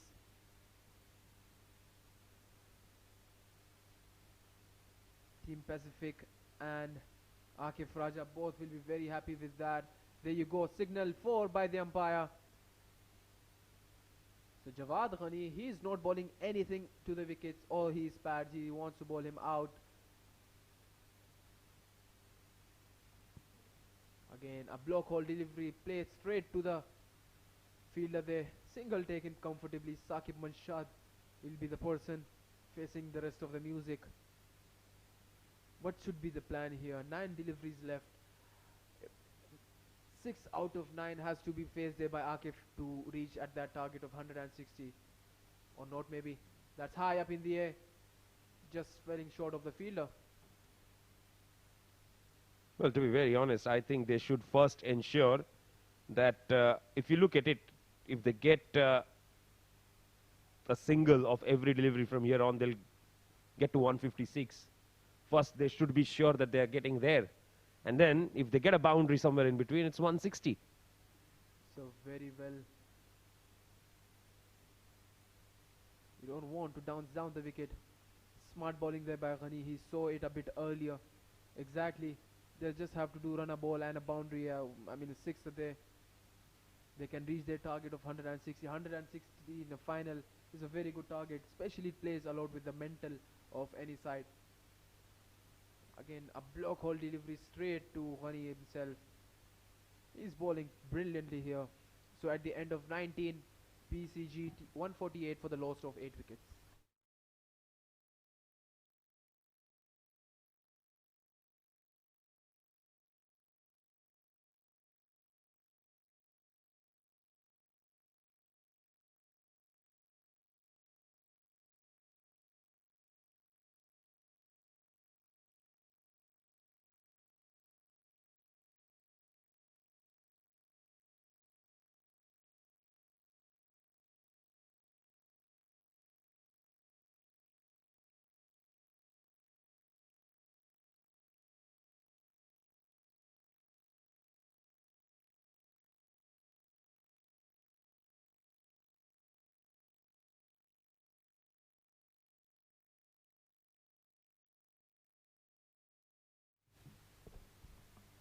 So we are into the last over of this dramatic inning there at the grand finale of CBFS T20 League.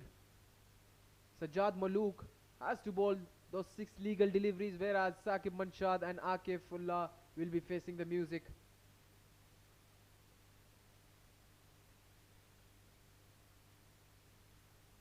There you go, appeal and given out. What they were running for, they couldn't make it there. So Pacific has lost their last, I beg your pardon, Pacific has lost their 9th wicket there. Saqib Manshad going back.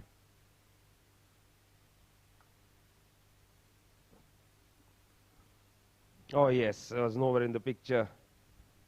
Nowhere in the picture at all. That is the end of Saqib.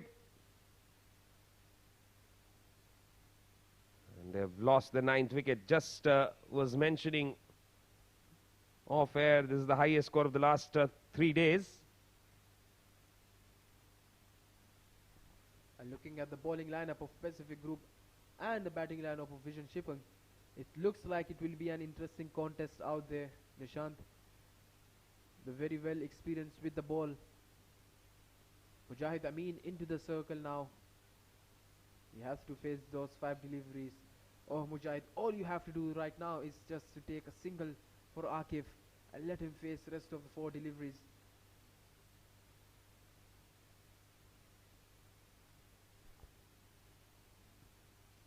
Mujahid doesn't like to do this much. Come out to bat.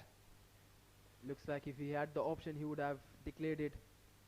But you have to face the 5 deliveries. He's a very good bowler, experienced campaigner. He's been part of Team Pacific for a long, long time. Cuts well.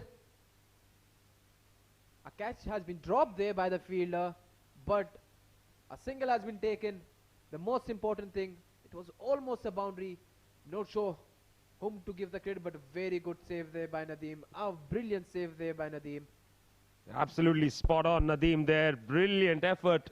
No two ways about it. Good thing happened for Team Pacific. Akif Raja is back into the strike.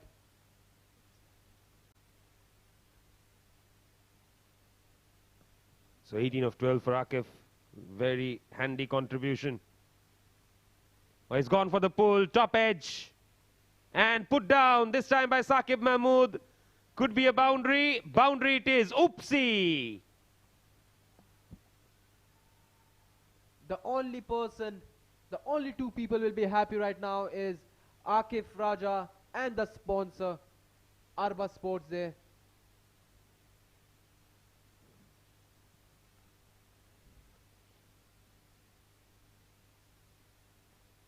Well, I'm pretty sure that Sharjah Cricket and the TCM won't be very happy for the damage that is caused. Additional costs. Absolutely, but thankfully everything is back on the track. And Akif Raja doing the business at the later stage for Team Pacific here. 150 up for them. A good total in the final, Nishant. Yes, I think they've posted something that they can back. And that is nicely swung across the line and put down again. That's a hat trick of dropped catches. You cannot do that. They have given a lot of extras. They have dropped catches. Straightforward catch for Ikram Janjua. And he had dropped a dolly out there. He took a brilliant catch last night and he was substituting as a fielder. And he has dropped a dolly tonight. So everything is balanced, very well balanced. That's squeezed out by Mujahid. He will pick up a single and he will tag Akif in for the last ball of the innings. What a brilliant knock Akif has played for Pacific Group out there. 23 of 14 deliveries. Who would have expected that, Nishant? At one stage we thought 140 would be a bit difficult. But they have passed 150 here. Last ball of the inning. That's high, up in the air. We have to wait for the fielder. So 2 more runs added to the tally. Brilliant batting there by Akif Raja. Yes, excellent finish. They will take it. Struggling to get to 150 at one stage, but Akif's nice little cameo there, 25 of 15, has pushed them to 157 for 9. They're still under par, I reckon, but at least there's something that they can fight with. Absolutely, Nishan. Akif Raja doing all the business for Pacific at the later stage there.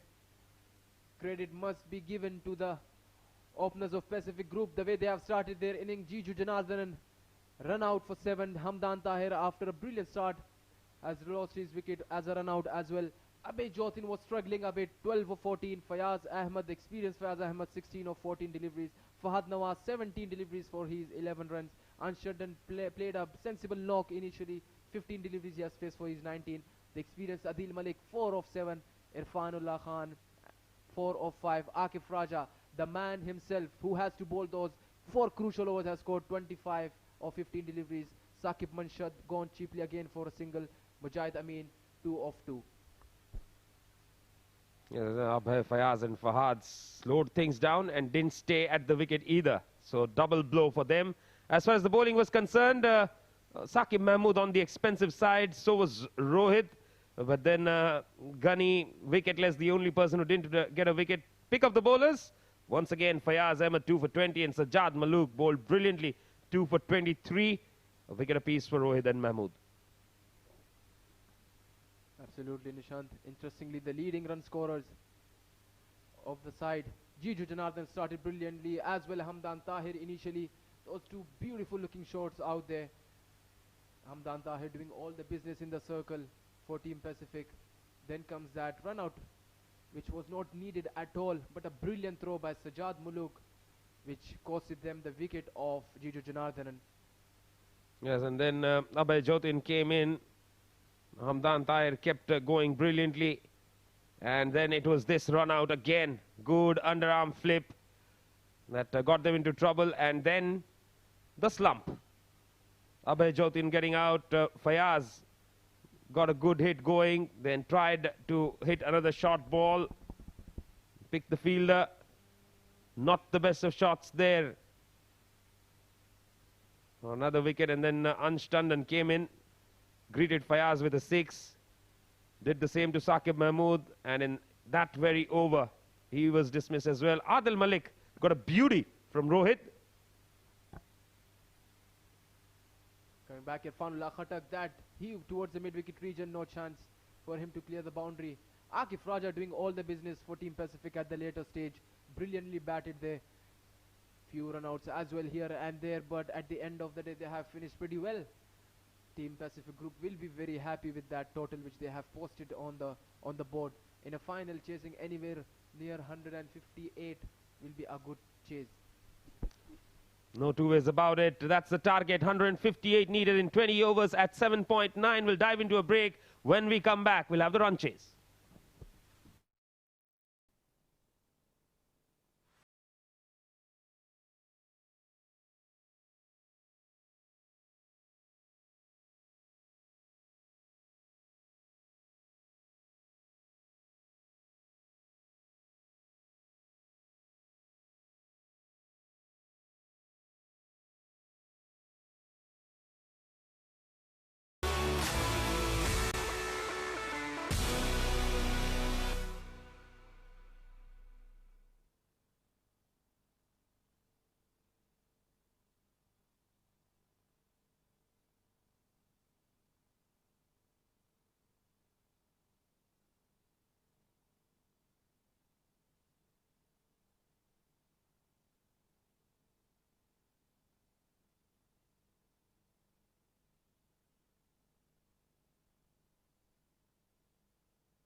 Welcome back to the Sharjah Cricket Stadium for the run chase of the finale, which is just about to commence.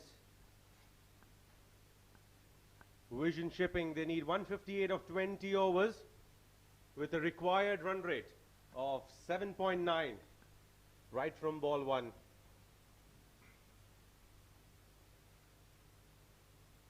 It's a very disappointing effort coming through from Pacific Group. They would have hoped to put something in excess of 185, 190. However, the kind of recovery that has happened in the form of that cameo played by Akif Raja would definitely put some hopes to that collapsing batting order.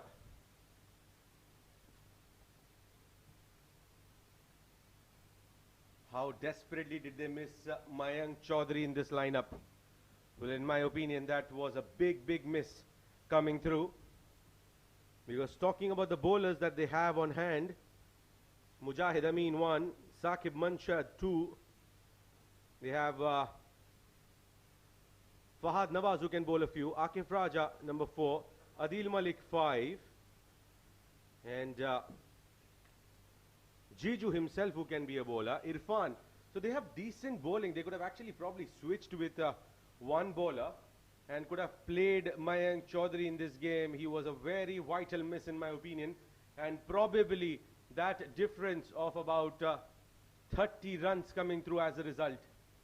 But nonetheless, this is what they have on board, and team TVSL, they would be needing 158 to win in their allotted 20 overs.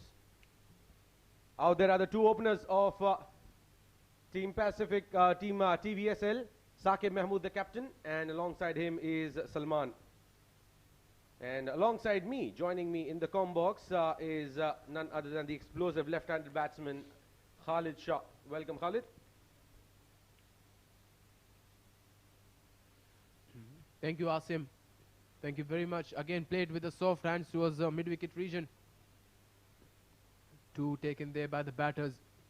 Talking about Saqib and Salman, both of them very good batsmen. The start. So one thing matters the most. It doesn't matter how you start the inning. The all matters is how you end the inning. And the live example was with Team Pacific while they were batting. They have started brilliantly, but they couldn't take it till the end. Absolutely. Now it'll be interesting to see how they use their bowlers here. Well, that one came in sharp. And something that comes into the right-hander, Saqib, he doesn't like that. That came in sharp and came in late. Well, Asim, I've faced Irfan. Trust me, he is quick. He is quick when he bowls at quick bouncers as well. Saqib Mahmood has to cope with him here and there. Just has to get rid of this bowler along with Salman. Obviously, Salman technically very sound. Has played some quality cricket in the past as well. One of the leading run scorer of the tournament actually. Well, he can surpass the leading run scorer in tonight if he just bats out. Stepping down the track, not connecting properly, and that will be a dot ball. So they need a lot more of these dot balls in the power play for Pacific Group to make this total of 157 look like 187 or maybe 177. Absolutely. The interesting thing here, what I feel personally, which will be disturbing TVS a bit, is that they don't have any left-hand batsmen in their 11 apart from Fayaz Ahmed. Well, absolutely, and with two of those prime spinners in the lineup. While that's heaved nicely. First boundary of the innings here comes in off the bat of Saqib Mahmood. Saqib Mahmood, he knows what he has to do there. He's the captain of the side and doing what exactly it is required. Sometimes such totals can be a bit tricky, but to achieve that total you have to play some aggressive cricket initially. The first 6 overs are very, very important in this game. Immediately a change in the field here, Khalid. The square leg has been pushed back, going slightly on the... We'll have to wait and see whether he pushes towards mid-wicket or yes, he is going towards that square leg position, and a short mid-wicket has been brought, slip has been taken away, and they would want to put brakes on the scoring right from the very first over. Again a heave down towards mid-wicket. Fayaz putting in the chase, looking for two, and they'll get it easily. Salman is quick between the wickets. Brilliant running between the wicket. No chance for for Fayaz Ahmad at all to stop that too. Saqib Mahmood and Salman have started pretty well there for Team TVS. They've started at 9.6, still a delivery left. And the required is at 7.8 as of now. They have to keep that required rate below 8 all the time to achieve their target easily. Absolutely. Giving him that free-flowing start here, 8 for no loss. The ball to go in the final over. Here he comes. And a good delivery. Swung in late, very, very late in fact. And end of the first over, TVSL 8 for no loss.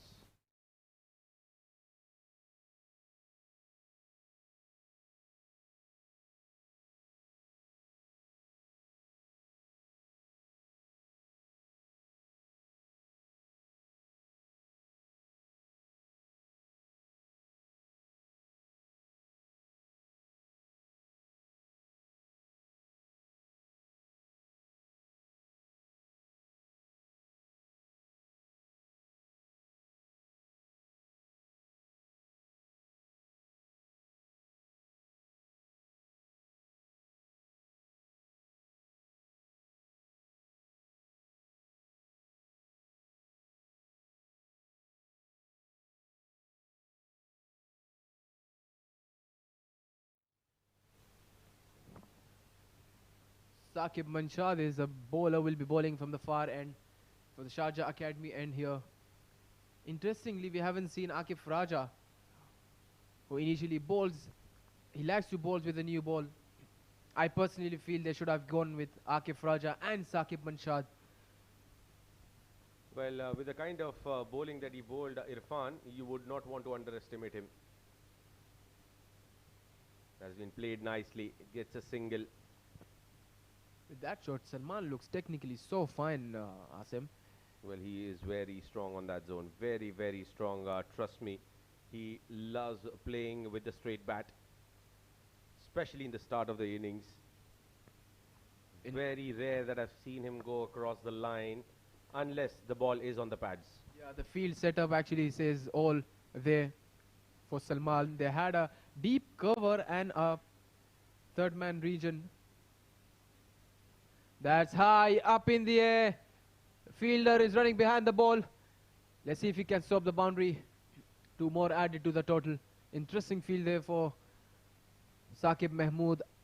They have a third man and they have a long on fielder. A very good long on fielder, Ansh Tandon. He's taken a brilliant catch in the last game as well.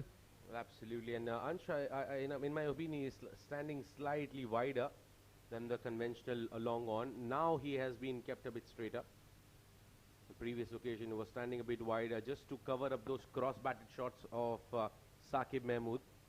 But Saqib Manshad, who usually takes the ball away from the right-hander, has taken the slip away against Saqib. Yes, they do not have many runs to defend here.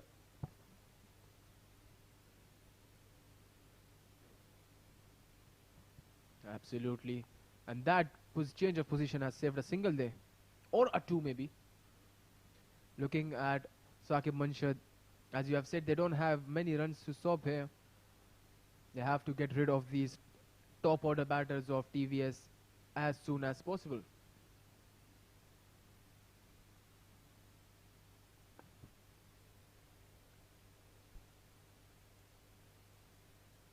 Well, he just made room for himself.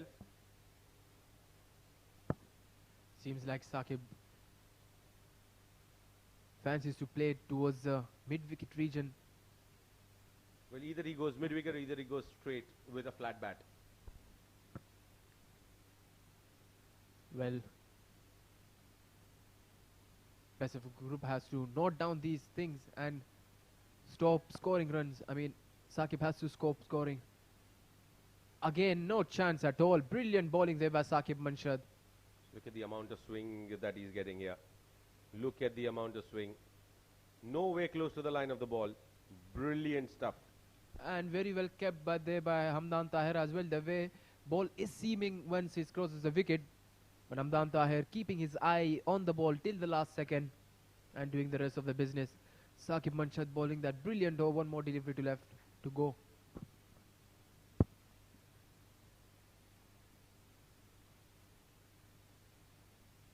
Again a swing and a miss. Excellent over here from Saqib. Just 3 runs coming off it. Excellent stuff.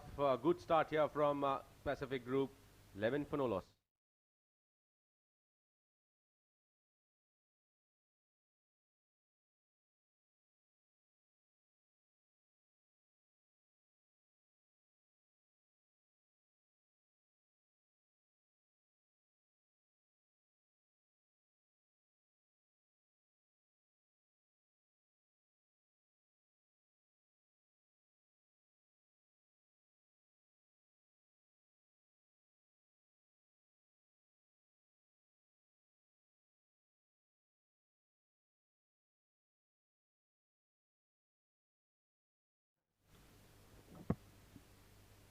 So there you go, the man himself who has done the business with the bat at the later stage for Team Pacific has been called on for bowling here. Akif Raja, the talented Akif Raja will be bowling from the Bukhatir end. Well, Asim, he has this ability to take early wickets for his side. He has done it in the past as well. It's not his best tournament so far, in my opinion. He's been gone belted for runs, in fact. And might as well be a good night for him, because we've seen a lot many times that players who have done well with the bat turn out to be, pretty handy with the ball as well. Just the fact that it is turning out to be their day. Absolutely, it might be a confidence booster there for Akif as well. Those 24 odd runs has to be confidence booster, because as a bowler, it gives you some courage to bowl good as well.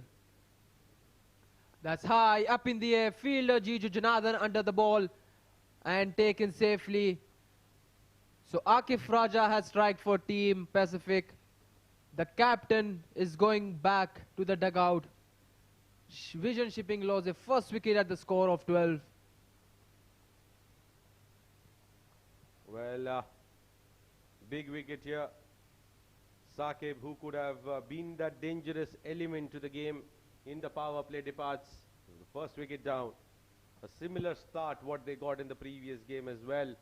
12 for 1.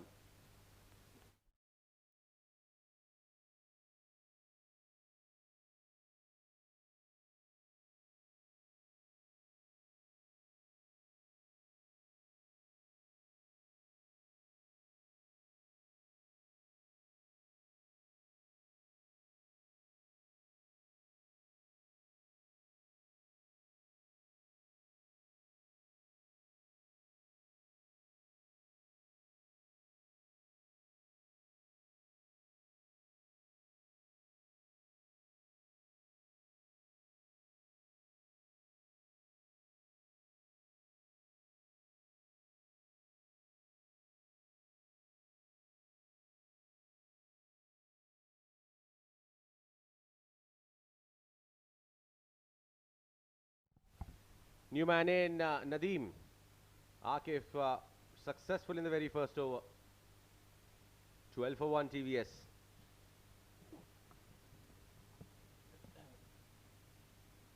Very well bowled and nicely dealt with as well by Nadeem.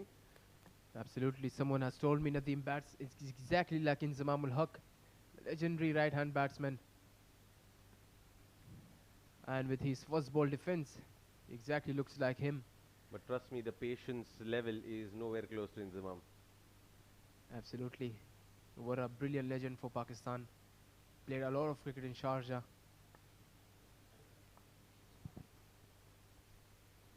2.3 overs, 12 for 1. What a good start here for Pacific Group. That start can actually make this total look like 170, 175 maybe. Absolutely, and they will be missing that total as well. This is where the experience matters as well. They would be missing Mohammad Wasim big time today. Imagine if you give such start to him initially. He'll keep you hitting throughout the day, throughout the 20 overs itself.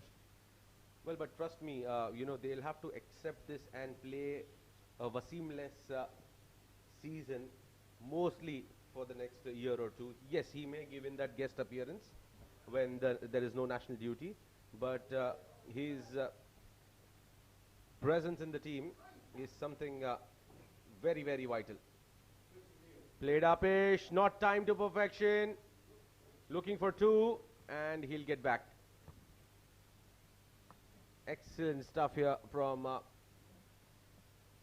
Adil Malik, putting in that dive, but not able to cut down two. Absolutely, Asim. Mohammad Wasim has a brilliant season. Akif Raja will be bowling his last delivery from the Bukhatir end. Salman has to face it. Nicely bowled, brilliantly played towards the mid-wicket region. Good fielding there by the young Fayaz Ahmed. One more take into the total. So at the end of 3 overs, TVS 16 for the loss of 1 wicket.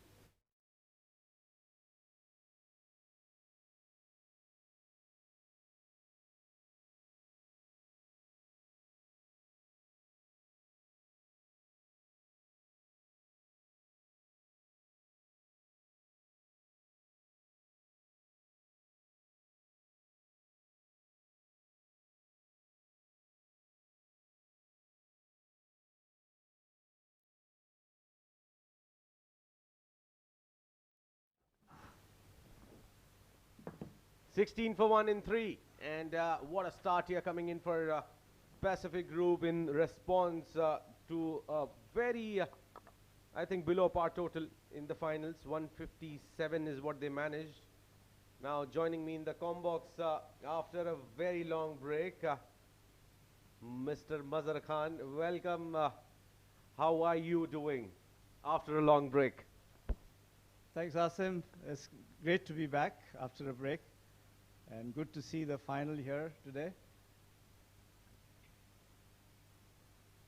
This one takes the outside edge towards the third man for a single. So you tell me how are things going on? Well, How have been the performances here? well, it has been the game of nerves, especially towards the business end of the tournament as we, got closer and closer to the knockout stages where the team had to put in their heart and soul in order to qualify. Pacific Group is one such example wherein they had to win one game, lost against IGM by letting them chase 220, and they were almost out of the tournament. But IGM, when they played next game against TVSL, they required 220. And in order to just make sure that they qualified to the finals, they had to score 135 runs. And TVSL make sure that IGM could not qualify to the semi-finals. They bundled them out for 68 runs. Wow. A team that was looking the tournament favorites did not qualify to the semi-finals. Well, this is what T20 is all about. You have seen what has happened in Australia. The luck factor, the weather factor, all sorts of things. Well, cricket at times gets really harsh on you, especially when it's about the weather. And I think one of those most favorite victims of that particular incident is South Africa. It happened in this World Cup too. Well, they have been named as the chokers, but this time the weather didn't help them. Well, the weather helped them choke this time. But the best part was the underdogs who did well. Teams like Netherlands and Ireland and Zimbabwe also. I thought they played very well, good cricket. Well, the quality of cricket that Zimbabwe displayed just feels that that era of the Flower Brothers, Heat Streak, that era wherein they used to come out and give fight to teams like at least West Indies. That era is back with a couple of convincing performances, especially against Pakistan and also in the qualifying stages as well. I agree with you. And it was good games though. Some close calls, and then of course, the India-Pakistan match played in Melbourne. That was, a cliffhanger at one time. And till the last ball was bowled, no one knew which way the match was going. So good to see the CBFS T20 coming to a culmination. This one, a wide delivery, takes the outer edge, past the third man for a boundary. Well, they needed that. They needed it desperately. Look at that, coming in off the slice and gets a boundary. Important runs. Now they need to keep coming because they've been pushed on the back foot, picking up one early wicket and then containing the opposition to a very good extent. Yeah, I think though they have just lost a single wicket, but it's going to be an interesting match.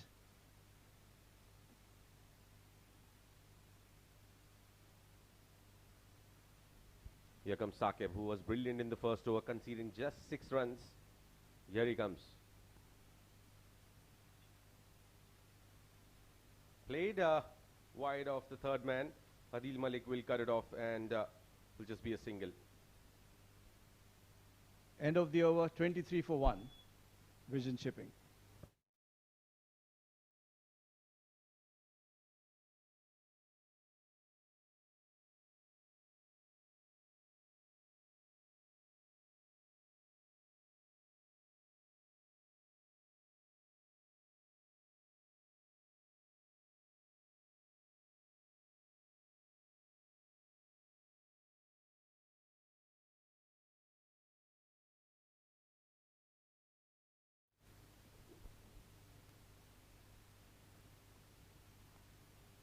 Akif Raja to continue here from the Bukhatir end. And on strike will be Nadeem. I have to see what intent does he bat with. He looks a bit nervy in terms of his start. That's on to the pads and Salman will scamper through for a single. The team that usually starts at a strike rate of around run rate of around 11-12 in the power play, they are being held at 24 for 1 in 4.1. So this is some extraordinary bowling here coming through from Pacific. They are out with a plan, they are out with a motto, and they are out with the attitude of fighting it out. Well bowled again, good line. Plays it back to the bowler, past the bowler, the mid-off region. No run. The man on your screen, Salman Khan, he has been the hero of TVSL. 3 back-to-back, in fact, 1 century and 2 50s in the last 3 games for him. So he's been phenomenal. He's been in phenomenal touch. And when I interviewed him during one of the post-match presentation, he wants the challenges when the team is chasing. He loves doing that. So let's see how he does today. Maybe he's just trying to settle down. He's batting on 6.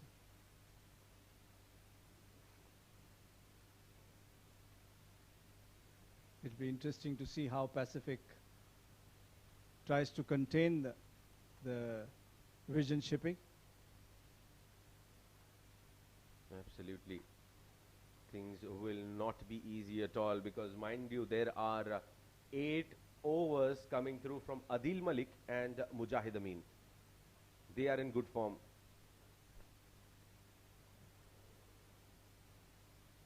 Again, played down for a single towards Adil. I think the best, what they're trying to do is bowl up a little and make sure that, there's no short pitch deliveries or not giving any width to the batsman. So good bowling by Adil Malik. Akif, who's into his second over, is trying to somehow make a comeback. This one a bit short and punished through the extra cover region. A beautiful boundary. Beautiful shot. Wonderful shot there from Nadeem. Just holding his pose there. Brilliant shot. Shade shot. He went back and played through the covers for a brilliant 4. 6 runs already. His role will be very vital to support Salman. He has got those starts for the team, but just not been able to capitalize onto big ones. And Sharjah hasn't been one of his best venues. He has scored runs all over the city, be it Sharjah, be it Ajman, be it Dubai, but in the Sharjah Cricket Stadium. Maybe this is the day.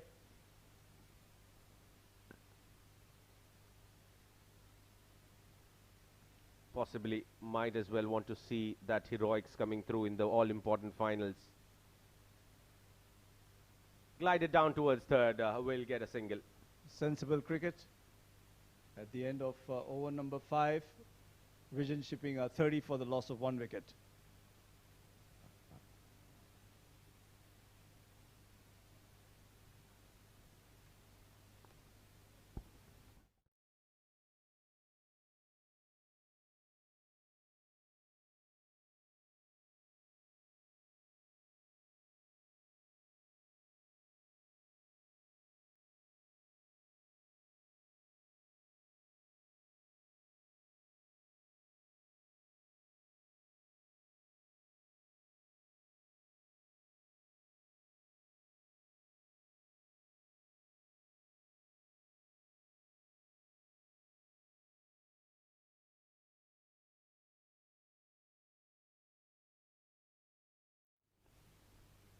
What a delivery, just inches away from the off stick.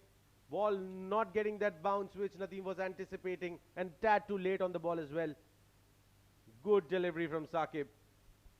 Nearly bowled him. Excellent delivery.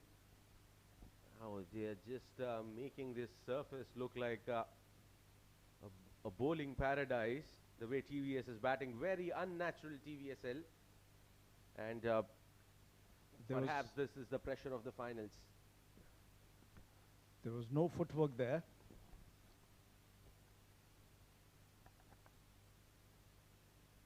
Shot, glorious, stand and deliver. This has been played straight down the ground, and Saqib Manshad looks in shock. That was brilliant shot.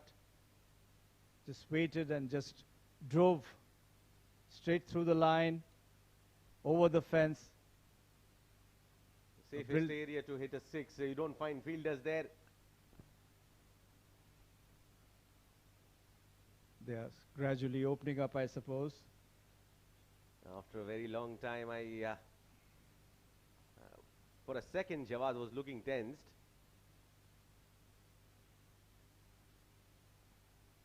And very nicely fielded there by Akif Raja. Will not stop the batters taking at single. But yes, this helps. That 6 coming through pushes that run rate above 6.5. And they probably just not need to panic here. Mind you, he hit a brilliant 4 in the earlier over also, through the covers. So it's a good show by Nadeem. And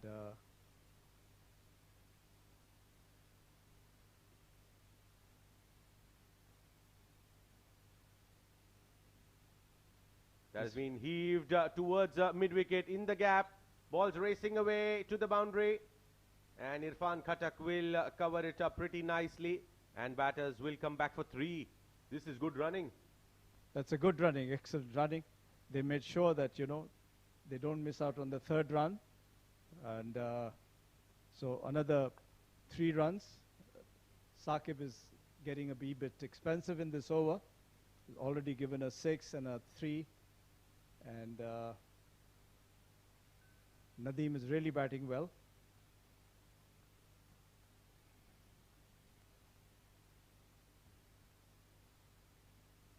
Here comes Saqib, penultimate ball of the power play. Just gliding it down towards 3rd. This is intelligent stuff. Very good stuff. I like the confidence in which he's placing the ball. It seems in a good nick. At the end of 6 overs, it is 41 for the loss of 1 wicket.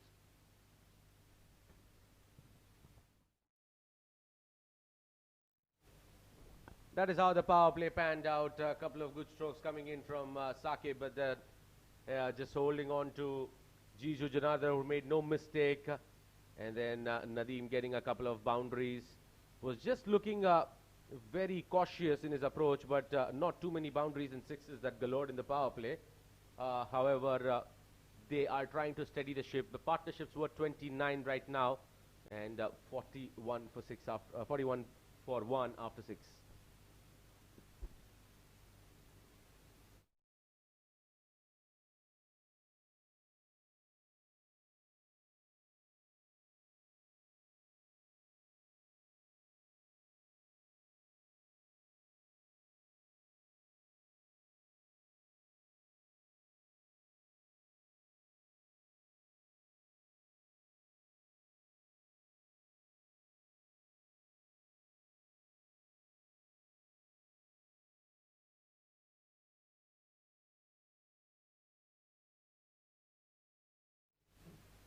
Time for Mujahid Amin, the left arm talented bowler. Now he's coming to bowl at Nadeem, who loves playing towards extra cover, who loves making room for himself and playing it towards extra cover.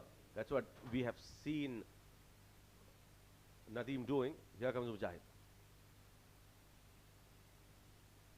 Off the back foot and plays it down for a single.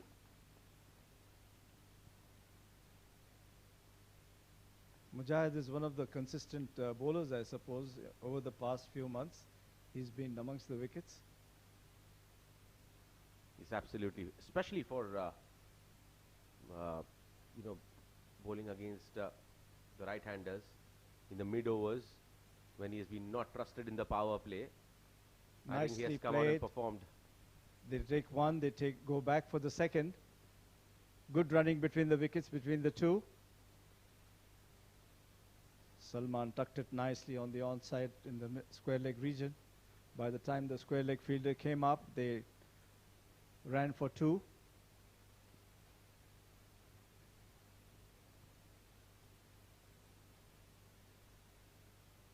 This one is swept in the fine leg region. The ball has just been picked up by the square leg fielder. Another couple of runs. Now, I think he has to work on his line here. He's just trying to drift it way too much down the leg side. And that opens up that opportunity to get these doubles pretty easily. If the batsman has that sweep shot, the two is on. That's a better line. His field is set for the offside. It's the first time I think he bowled just on the offside. Yeah, I think that has to be something that they need to work on as a team. The captain really needs to talk to his bowlers. Now, as a bowler, if you are keeping the field outside the off stump and getting hit on the offside, it's still fine. You're going to accept that and try to stand there, appreciate a good shot that was being played, but then you do not bowl against the field. Sure. This one slightly short, goes back and plays it in the mid-off region for a single. A couple of bad balls, still over ends at 6, 47 for 1 after 7.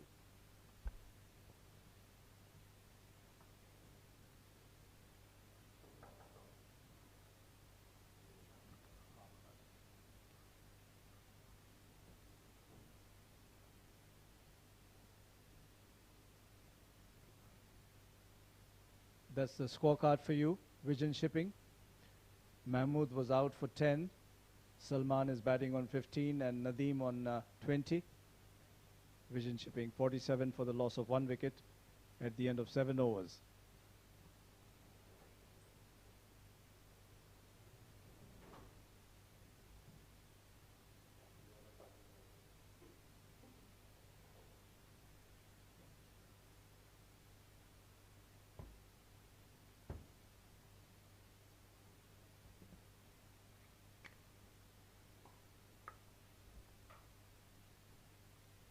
Oh, there's a mix-up, and it's a close call. Yes and no.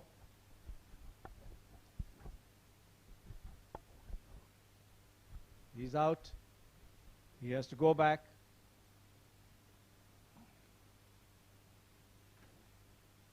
So Vision Shipping lose Salman.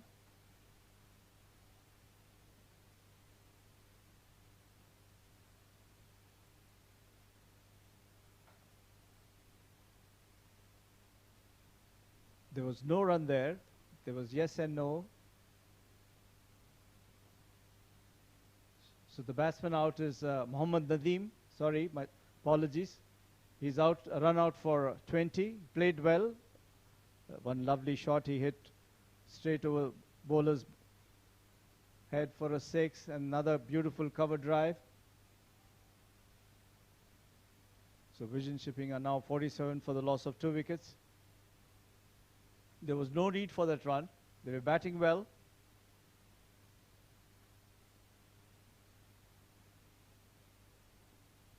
New batsman is Abid.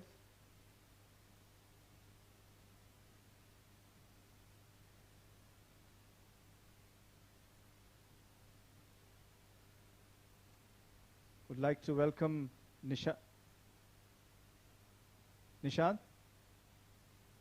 Thank you very much, sir. Yes, that wicket was all about messing things up. Big mix-up, misfield. Still managed to get the wicket. And Adil, his spell is going to be very crucial. And it's great to have you back, Khan Saab. I hope you had a great time down under. Oh yes, it was wonderful, Nishant. Good time to be there. Saw a few games of cricket in the World Cup. And the best part was that I was lucky to be there to watch India-Pakistan in Melbourne. What a game it was. Just about the only high point for Indian fans in the World Cup, and you witnessed it, so that's definitely a great feeling. Well, the atmosphere there was just unbelievable. Just imagine 95,000 people, and for every ball there was a cheer. A great sight to be there. Well, that's the beauty of really having an India-Pakistan match at a neutral venue. Yeah. Because then you have fans from both the countries almost in equal numbers. No, I wouldn't say equal numbers. I think the ratio was about 60-30, I would say, or maybe more towards India. And a lot of Indians had traveled to Australia this was again a dot ball. So there were a huge number of people who traveled all the way to Australia to see the World Cup. And it was an amazing feeling to be there. I can only imagine. There's always been a wish to watch a Boxing Day test match at Melbourne. Nicely bowled, that's been driven. A comfortable single. Pretty much there on my wish list. Yes, you should. I mean, you know, a test match is a test match. And especially watching Australia at home against any visiting side I'm sure it must be a glorious sight to watch, especially a test match. You know, it's so intriguing. And of course, with the Boxing Day being such an well bowled. Excellent over by Adil. And he's really bowled well. All the 6 deliveries, I thought he bowled right on the line. A good start. Vision Shipping move on to 50 for the loss of 2 wickets at the end of 8 overs.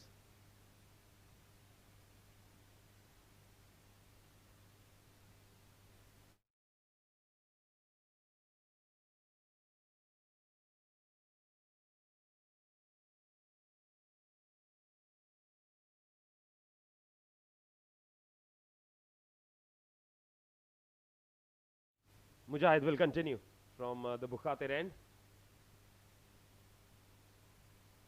Again, a bit of a mix-up. Chance at the non-striker's end, not quite. I think they're putting a lot of pressure with their fielding, and Vision Shipping should be careful. It was a clear-cut run-out. Had the ball hit a direct hit, would have been a goner. Plenty of run-outs already in this game. You've seen, what, 4 of them already? And that is a dangerous shot from Abid.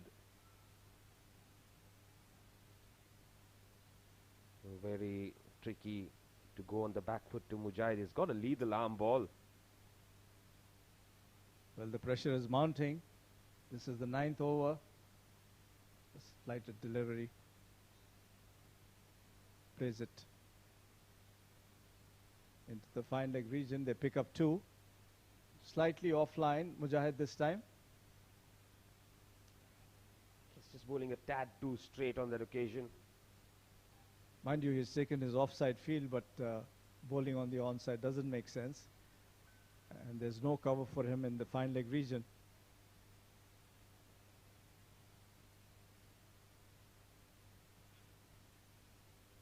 Again, outside the leg stump. Lucky he didn't pick up cleanly. A wide ball. There's more runs. Nobody at short fine, so it becomes easy to try and come back for 2 as well. The last time they did that, this time they avoided it. I think Mujahid is trying to bowl a bit fast. That's why he's losing his line. This one is a better delivery. Again, yes, no. And a shy at the stumps, but I think he's reached home. The umpire wants to check. No harm in that. Just get a feeling the throw was at the wrong end. Comfortably home there.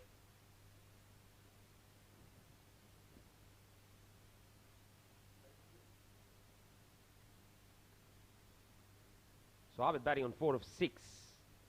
Salman on 17 of 19. He's hung around. That's important because you know that if Salman stays, then he's got the ability to up the ante. Understand he has got a few runs in his kitty. In the last few matches he has got a few runs. This one again on the onside. They take 1 and they stay with 1. Yeah, he must be a few runs away from becoming the leading run getter. He's got 100, I believe. Yeah, that was a Also. very good knock.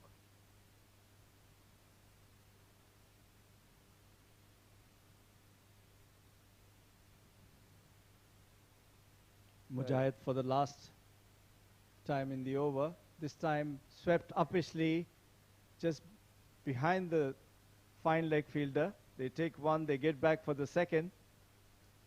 An uppish shot by Salman. It's 58 for 2 at the end of 9.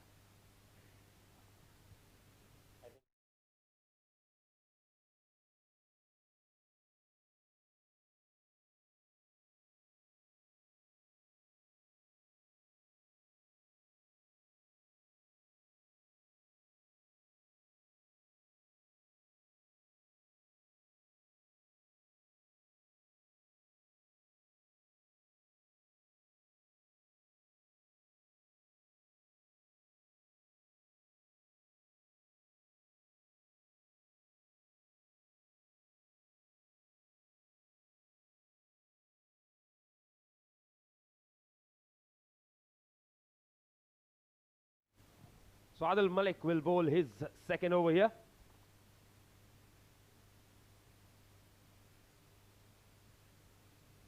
Excellent first over for him, just the 3 runs conceded.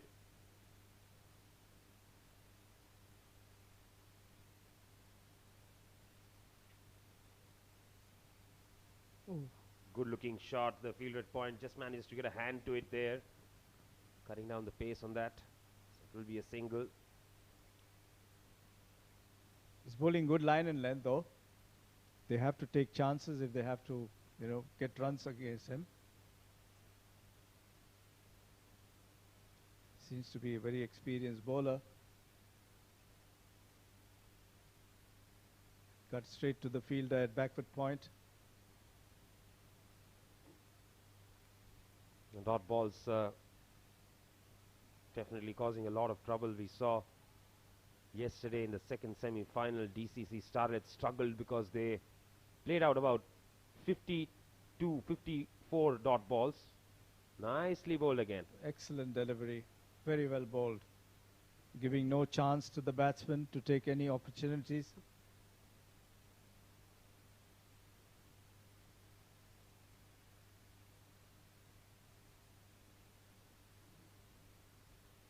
He's not trying to do anything out of the ordinary. He's just trying to keep it straight. And just as I say that, bowls one shot and has been punished by Salman. This one a little short, and Salman waited for it and heaved it away into the car corner region for a 6. Just shows the kind of form he's been in, the leading run getter in the tournament.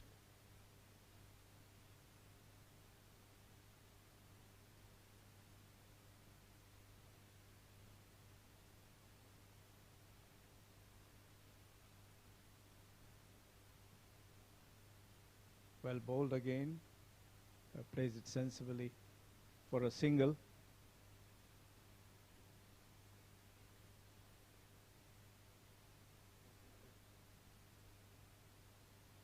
So gradually Salman is getting amongst the runs. He's now 26 of 24 deliveries. He knows the importance of being there and taking his team home.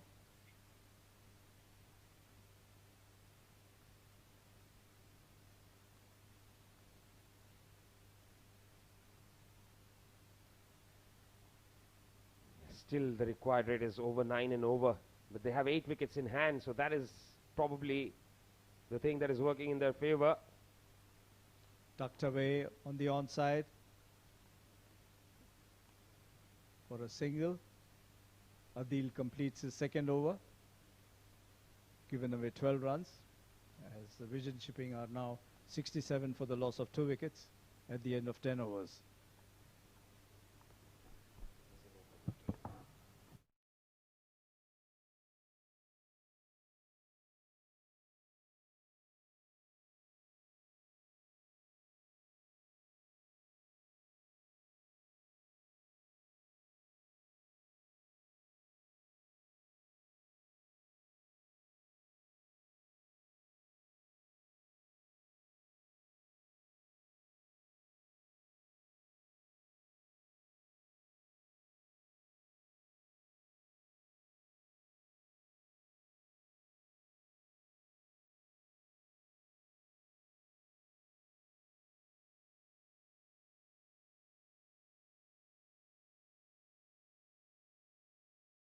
Mujahid into his third over here, flattish delivery.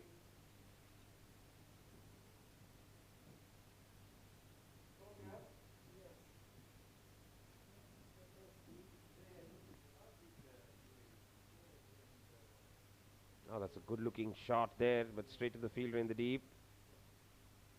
Single taken.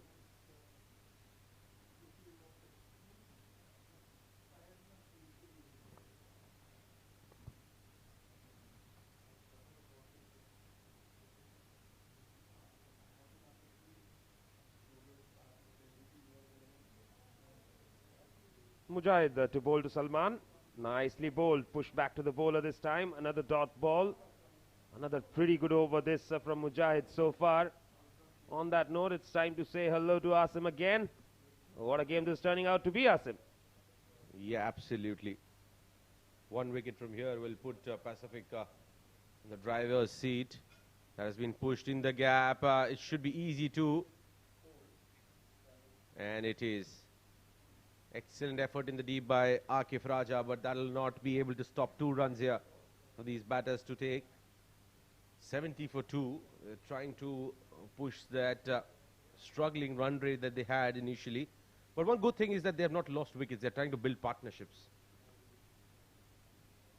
And comes down the track, hasn't timed it, very lucky. He managed to get away with that. Where now it seems that a big hit probably in the next 3 balls coming through.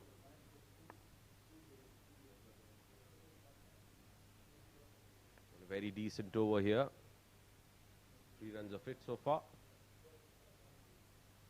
Big hit in the gap and excellent effort in the deep.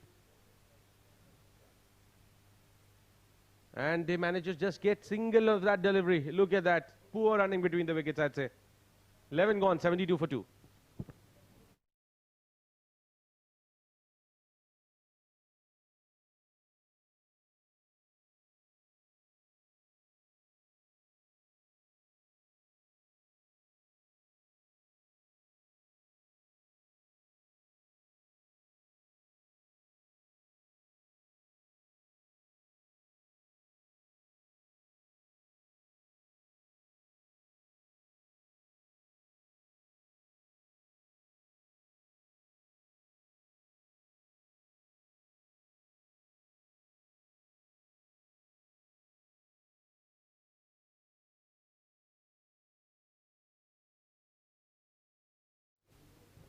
Adil to continue. Well, it goes through. It goes through. Looks like he has got an inside edge there. And a lucky boundary for, no, in fact, by signal by the umpire. Missed everything except the boundary.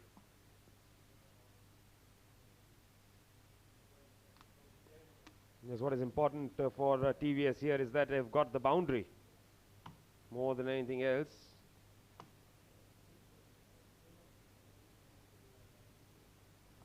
Look at both the teams. They both have two bowlers that bowl on similar trajectory. One is Mujahid, the other one is Fayaz Ahmed.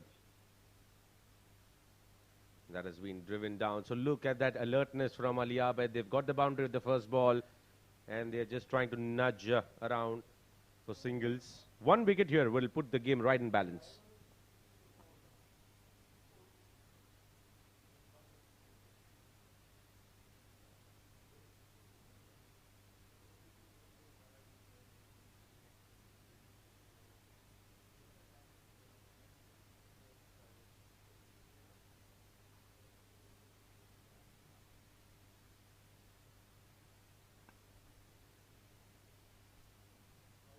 That's nicely cut away, not managing to get a hand to it, might just run away.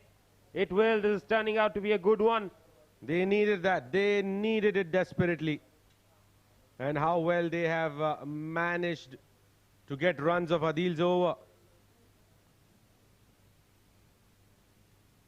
Good looking shot, excellent shot there from Salman. Is turning it on right now.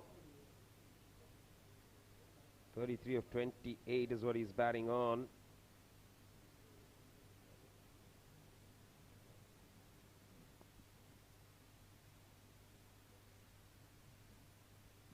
That's been clobbered and that's on the roof. 6 here for Salman. And this was the momentum switching over that they needed. What a shot. Excellent stuff here from Salman Khan.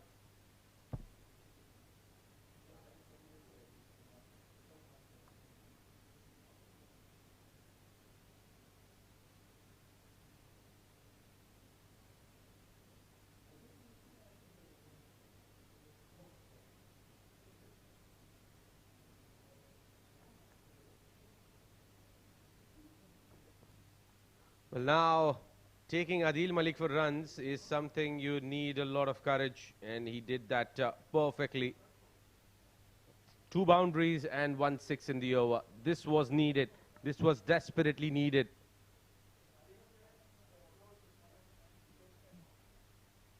So 71 to get a 50. He said the other day that he loves chasing. He said the other day that he prefers chasing. And he's showing every bit of his class while chasing. Super batting from Salman.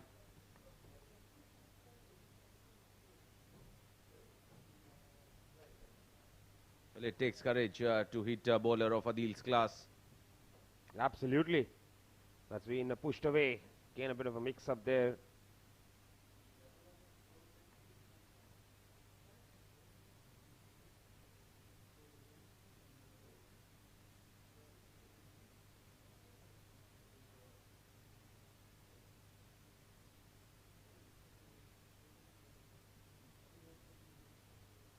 Ends the over with 2 dot balls.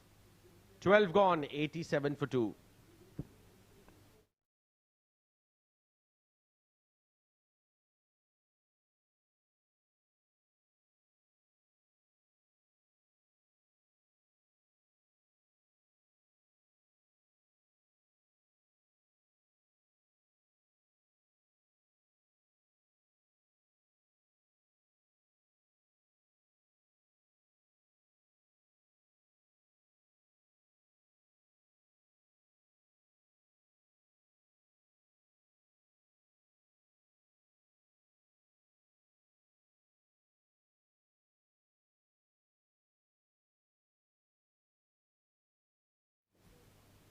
Mujahid to continue here from the Bukhatir end.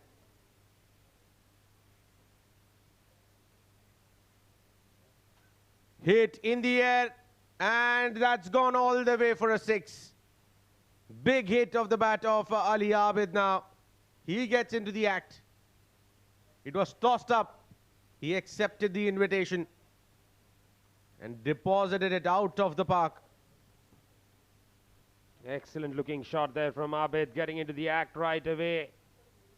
And was wondering if the idea was right to bowl Mujahid and Adil Malik out. I have a feeling that we'll probably see Adil Malik bowling out as well from the other end. What's the best bet? They want to break this partnership. Well, I doubt if Adil is going to continue now. Maybe they would want to hunt for a partnership breaker. Maybe Jiju himself can bring him on. Maybe a Fahad Nawaz. Nicely worked around. Should look for 2. And he'll come back. Excellent running here. Good commitment from Salman.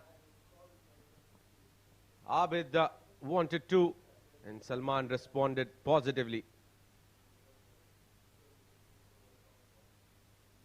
Look at the brand of cricket that they're displaying here. Excellent stuff here from TVSL.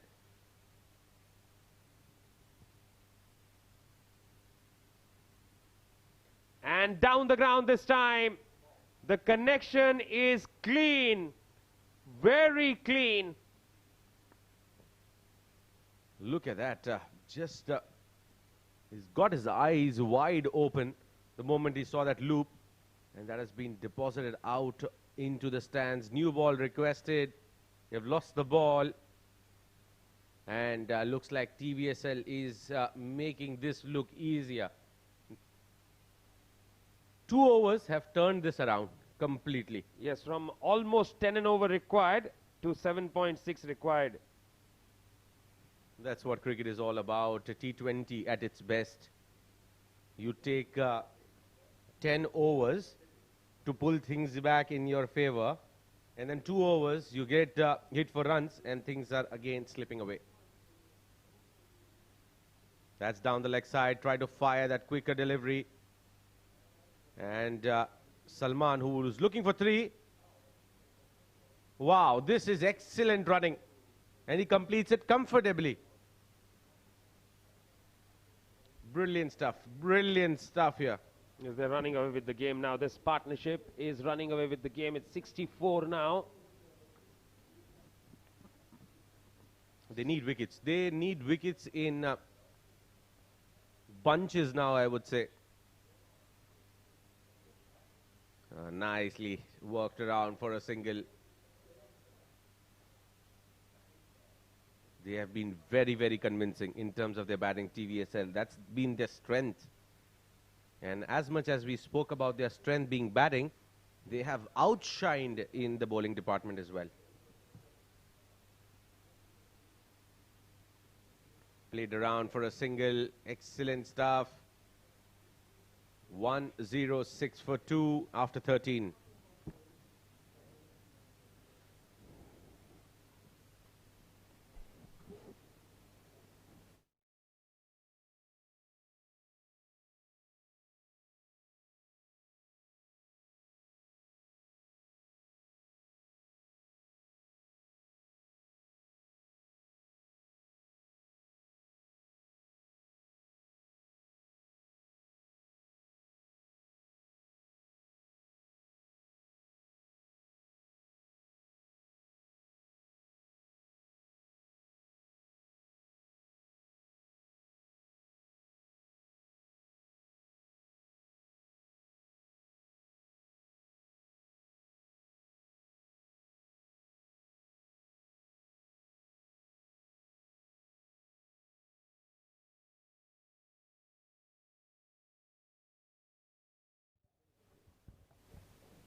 Abid on strike, 25 of 19 for him.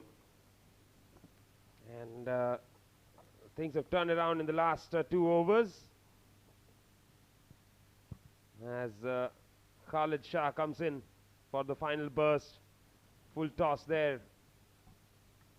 We'll pick up a single. We'll have to wait for the umpire's signal. Thank you, Nishant. Experienced campaigners for TVS, Salman and Abid Ali. Both are brilliant batsmen. Have done wonders for the team in the past as well, especially Abid Ali. Ali Abid. Abid Ali reminds me of a legendary UAE cricketer actually. Mr. K. Nair will be well aware of him. Abid Ali.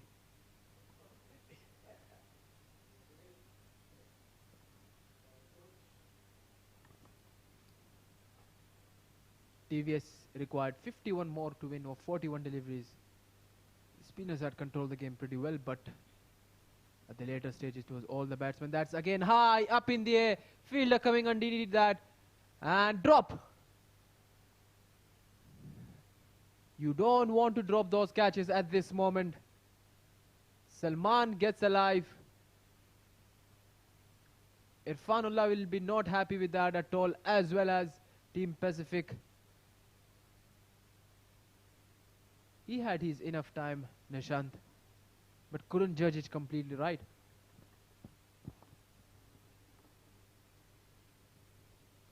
Yes, and you don't want catches to be dropped at this stage. This is where you want to really go that extra mile in trying to pick up a wicket.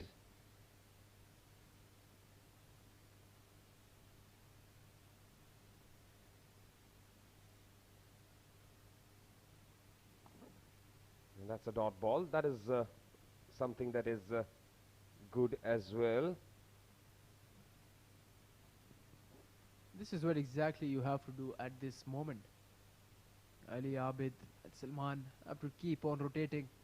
Take a single and twos and threes and a boundary in an over. Will make sure that you finish the game before the 19th over itself. The experience is mattering a lot at this stage. Nicely played. Another single taken. Much better over this. Saqib here. Irfan, beg your pardon, the bowler.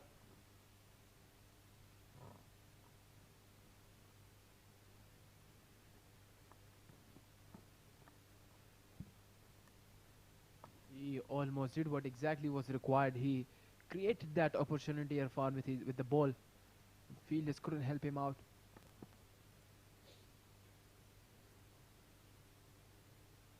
Full delivery this time, nicely flicked away. Comfortable single taken.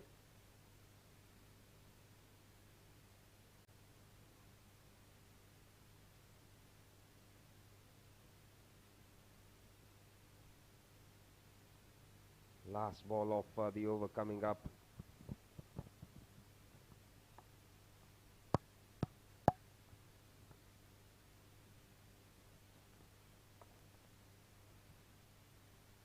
Interesting field there for Ali Abid. Long off in the circle. They have a third man. Deep covers, deep long on, and deep mid wicket and square leg as well. Last ball of the over. Cuts well straight to the fielder at the cover region. Chance for the run out.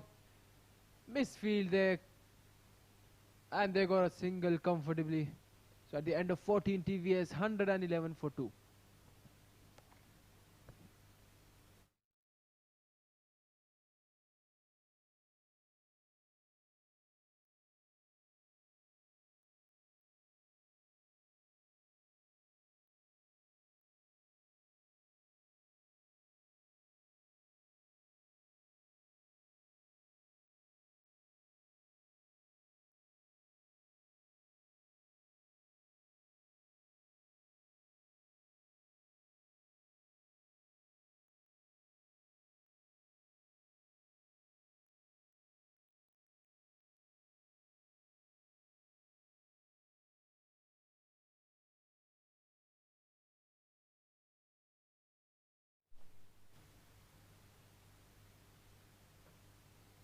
Yes, Jiju Janardhanan into the attack now.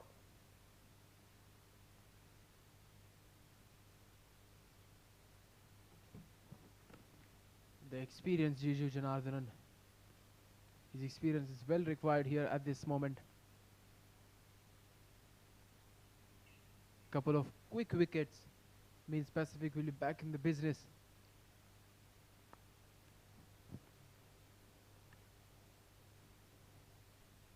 Starts with a slow one outside of tight call there, but umpire has the best view from the center. Wide signal by the umpire. Is the wicketkeeper not very pleased?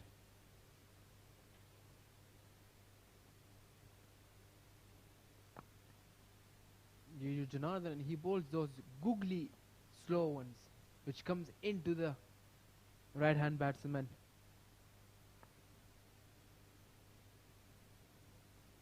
Right up there, pushed down the ground for a single. Interesting field there for both the batters, both the right hand batters. You have third man and fine leg in the circle. You have a point and extra cover in the circle as well. Rest of the fielders are on the line. They are well aware of the power of both these batters, Salman and Abid. They can clear the boundary pretty easily.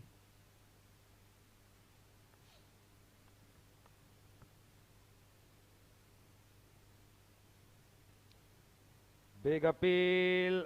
That was going down the leg side.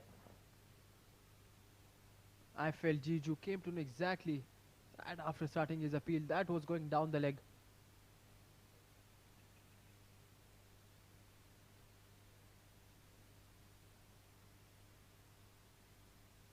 A good decision there by the umpire, experienced umpire.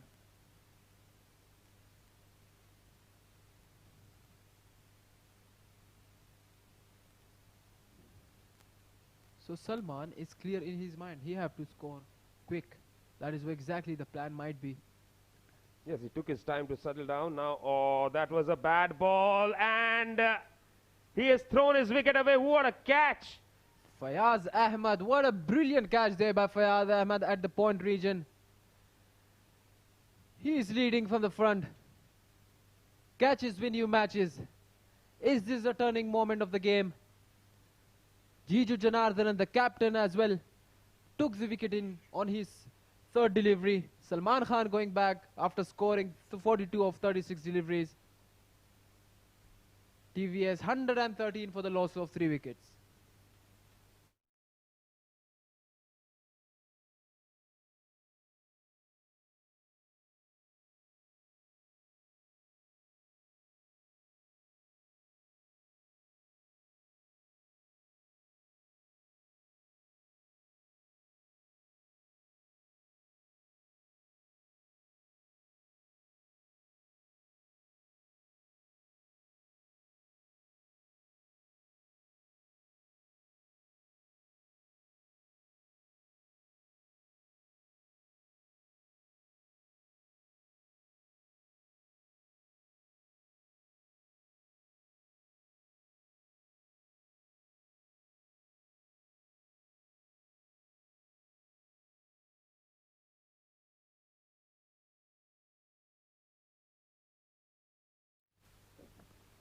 So the well-experienced Fayaz Ahmad replacing Salman, who has played a brilliant knock for TVS. Not to forget Fayaz Ahmad as well, who took a brilliant catch at the point region, Nishant. He still looks very young. He can dive. He can score. That's exactly what you want. Absolutely. And that was probably the worst delivery Jiju has bowled in this tournament to get a wicket. And again he bowls down the leg side. Another wide. You don't want that. You've just picked up a wicket. This is the time to put some pressure. It's an interesting phase of the game. You have to control your nerves. You have to take care of that pressure situation right now. I'm sure Ali Abid and Fayaz Ahmad, they are very well experienced and they can cope with the situation pretty well.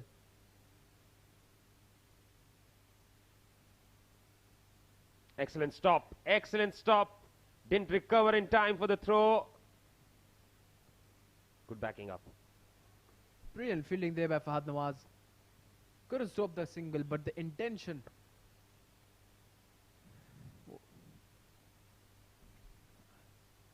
They could have taken a single easily.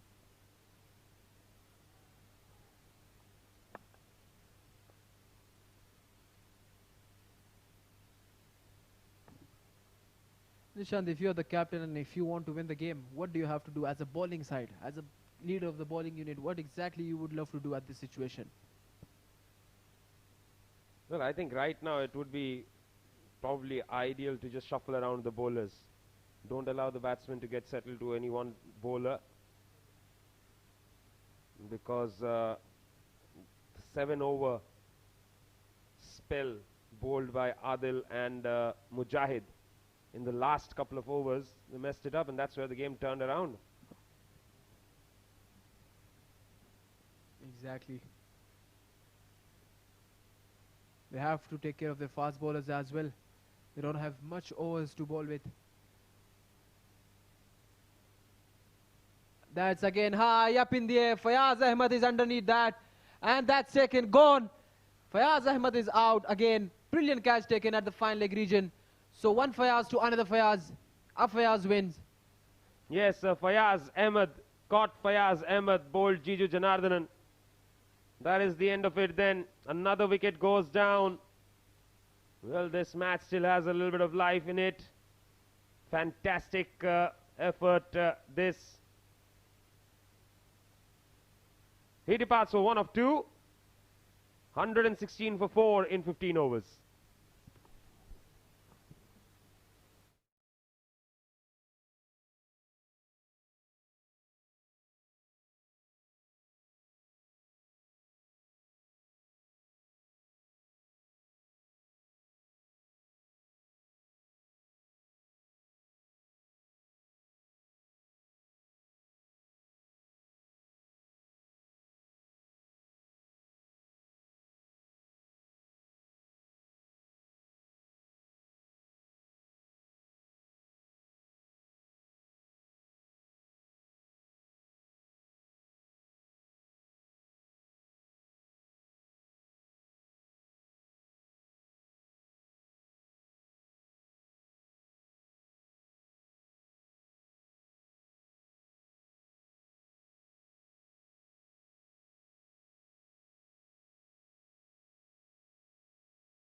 Irfan will bowl his third.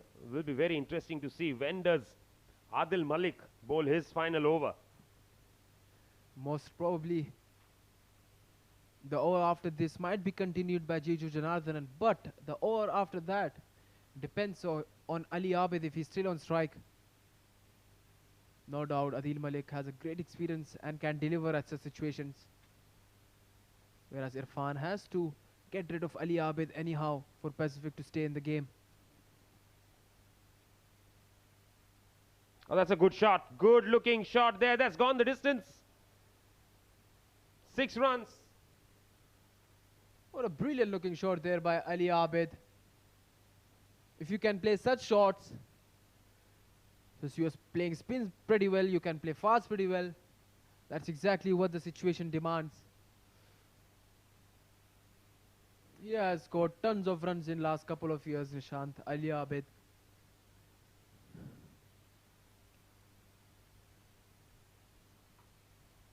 (36 of 26 now).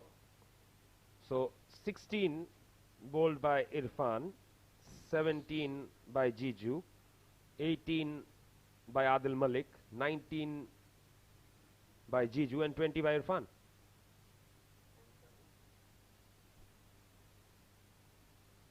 Yes, if the game goes till 20th. A very valid point. Let's not forget about Nasir Faraz as well. He's got plenty of runs for Team TVSL. Well, I've repeatedly said this, that Nasir Faraz and Farazuddin, two cricketers who've really impressed me a lot ever since I've come here. Very consistent and very silent performers. Their contributions many a times go under the radar. Absolutely, Nishant.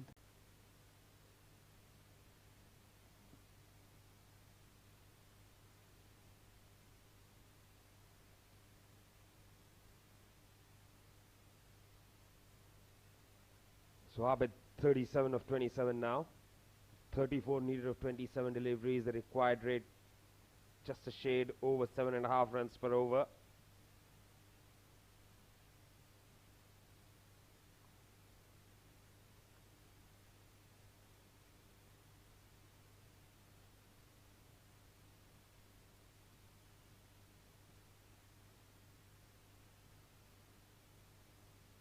Nicely punched straight to the fielder, and they go through for the single. Good running, brilliant running between the wicket by the two batters. A direct hit means Pacific Group was in the business. But a slight misfield there by Jiju Janardhan costed them one more run. Nasir Faraz and Ali Abid, both of them runs brilliantly between the wickets.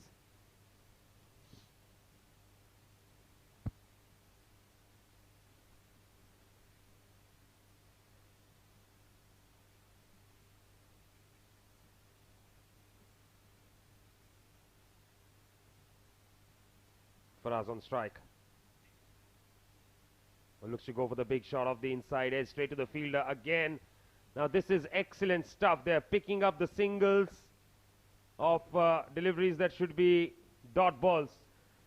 Well, Nishant, what's missing here is aggression from the fast bowlers.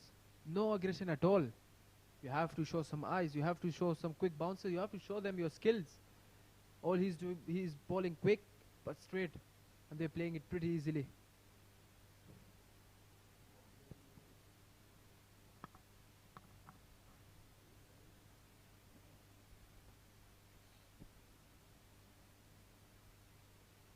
So last ball of the over. Going on at 8 and over right now. Required rate of almost 8 and over as well. Big shot attempted, hasn't timed it, on the full to the fielder. 31 needed of the final 4, 127 for 4.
Jiju Janardhan will be continuing from the Bukhatir end. The experienced Jiju Janardhan took a couple of wickets in his first over itself. Again, a slower one outside off. Nicely left there by Ali Abid, and wide signal by the umpire. So there were a lot of extras in this game, Nishant. Yes, extras, run-outs, that's what this game has been about.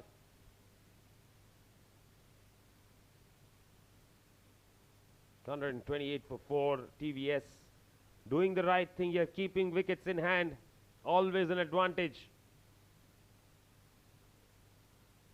Full delivery, flicked away nicely. Single taken. Ali Abid played a very good knock yesterday as well.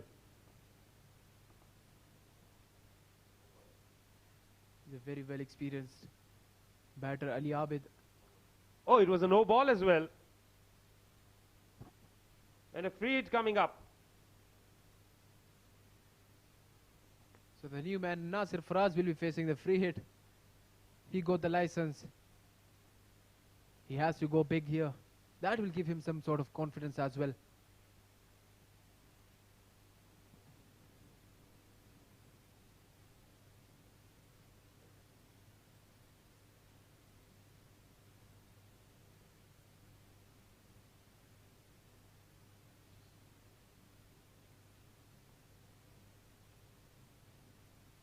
Excellent delivery from Jiju there. Free hit, bowled very well. First legal ball is conceded 3 already.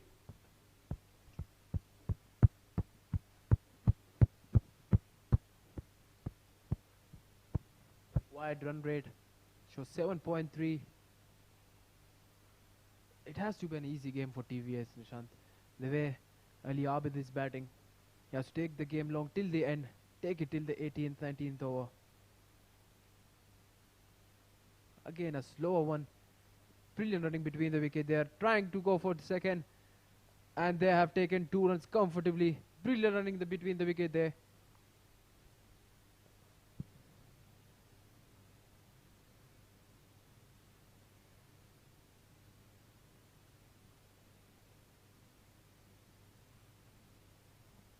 So Nasser Faraz will be on strike now.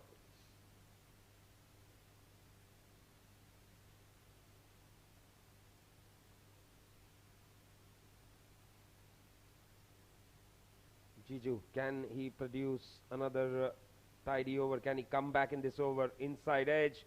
Chance! Oh, direct hit would have been interesting. Now they will get an extra run because of poor backing up.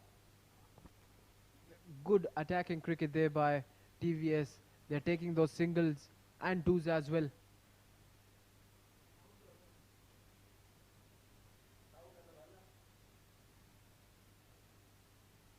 Asim Sheikh looking very happy there.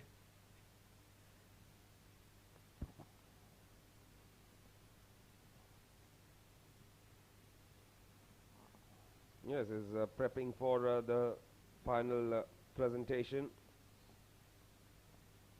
Great time to be down there, festive atmosphere, and chance again, and again an overthrow. Poor fielding there, no backup at all. Brilliant running between the wicket there by the batters. Very good cricket there by TVSL.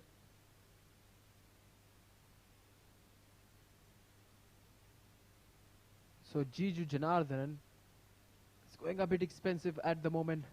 He started very well, taking a couple of wickets in his first over.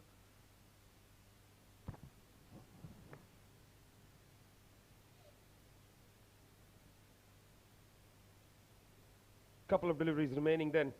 22 needed of 20 deliveries.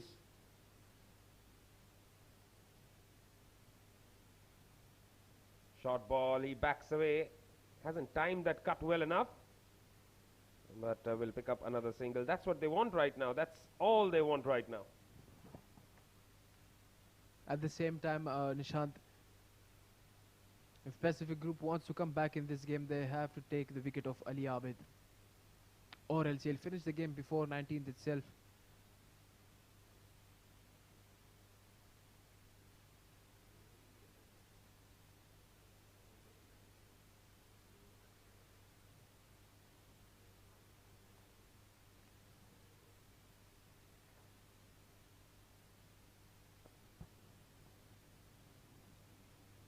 Slow delivery this time that has been pushed down the ground. Comfortable single taken. 17 overs bowled. It's 138 for 4.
20 to win in 3 overs time.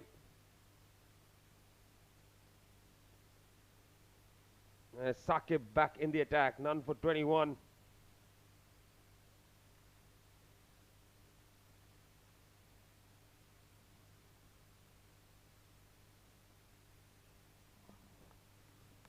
Saqib Manshad will be continuing from the Sharjah Academy, and interesting field there for Saqib. They have asked the point fielder to go back to deep point. They have a deep cover, long on, long off, and deep mid wicket. No one at the square leg region. So the idea, the plan will be right exactly. Has to bowl outside off. Full delivery this time that has been driven for a comfortable single. So they're doing it with ease now. That's what they need to do. Exactly, Nishan. That's exactly what the situation is demanding at the moment. Ali Abid showing all his experience. Big man, big game player actually, proved once again, scoring at this grand finale. And yes, these singles are the ones that are really going to hurt them, because last 3-4 overs they managed to pick up these singles, and all of these should be dot balls. Absolutely.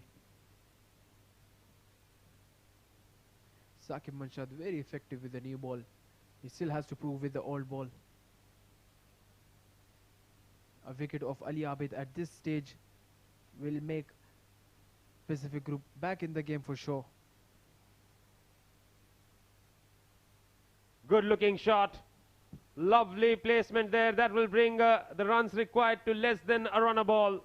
Look at that. You cannot have a fielder for that shot. He had a deep point fielder there, but no one was at the third man region. Nicely played there by Ali Abid. 4 more added to his total, to the team's total. TVSL will be very happy with that.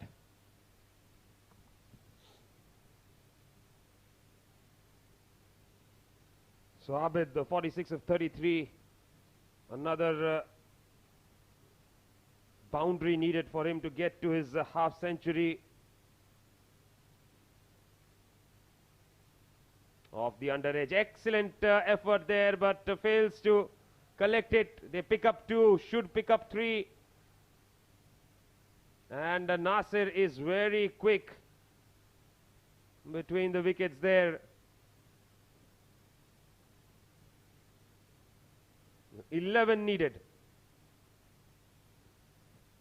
It's all the matter of 2 good shots right now.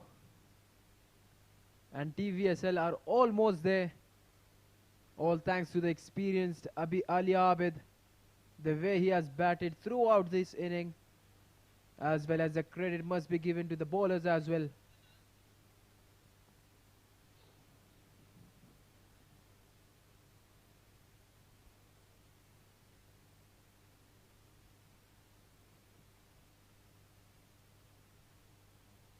Nasir Faraz, 10 of 8. He's on strike now. So the umpire is looking for the ball change in ball right now. Dew might be playing a huge role at this moment.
Just a couple of deliveries remaining then in Saqib's spell. 11 runs needed. Nasir Faraz. Full delivery that has been driven.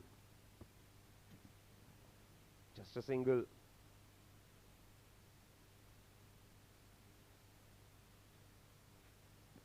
Good batting there by Nasir Faraz as well. He's making sure that he doesn't hit it in the air, which might cost him his wicket as well. The situation demands less than run a ball. It means you just have to keep on rotating and let Ali Abid do the business. He's one short of his 50. It will be a very good knock if he gets that. Soft hands, easily taken the single there. And that's 50 for Ali Abid. Good looking knock. 18 overs bowled, 149 for 4, 9 to win of 12.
So Akif to bowl the 19th over here.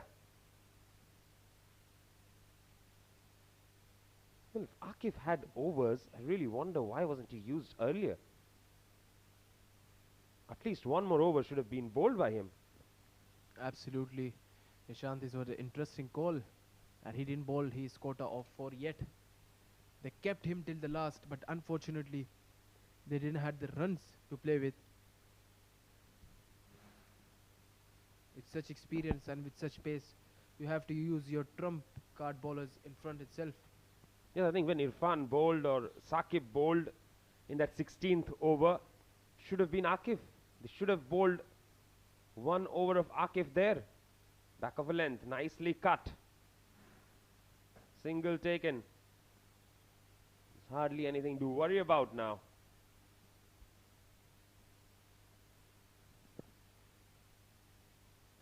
Doing this very comfortably. Can we have an interesting end here, Nishant? 7 of 11. You never know. Anything is possible. As they say, cricket is a funny game.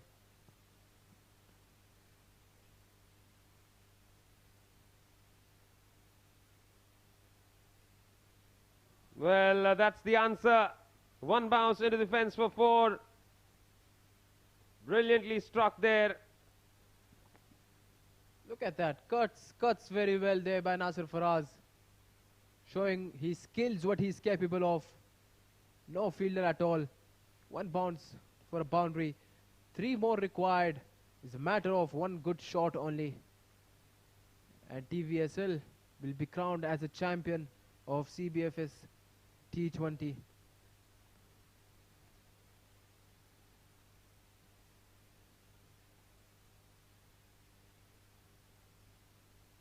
One shot away then.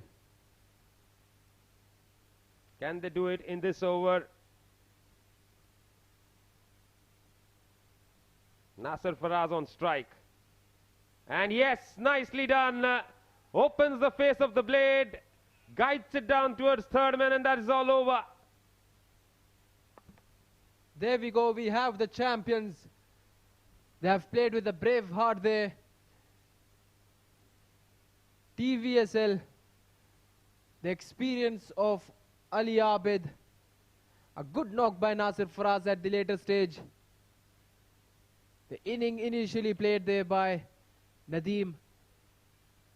What a brilliant game of cricket we have seen today. Yes, absolutely. Thrilling tournament this has been. Although I believe the knockouts could have been better. All three matches pretty much one-sided. The two semi-finals and the final tonight. But then ultimately, overall quality of the game was absolutely fantastic.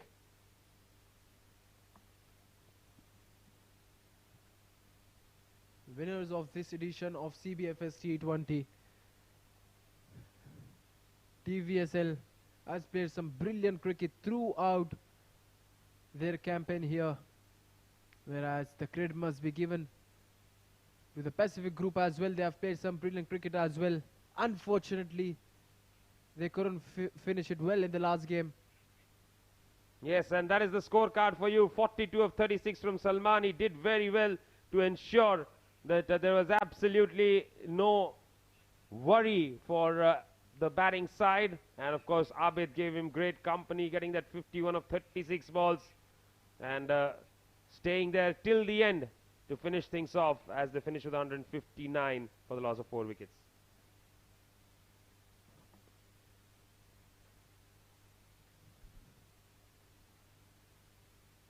Talking about the bowling of Pacific Group, not impressed at all. Irfan, 3 overs for 24 runs. Saqib, 4 overs, 32 runs, no wicket. A wicket for Akif for 21 runs in his 2.3. Mujahid, no wicket for 35 in his 4. Adil Malik bowled pretty nicely. No wicket for 23 in his 3. Jiju Janardhanan with couple of wickets in the first over ended up 2 overs, 16 runs.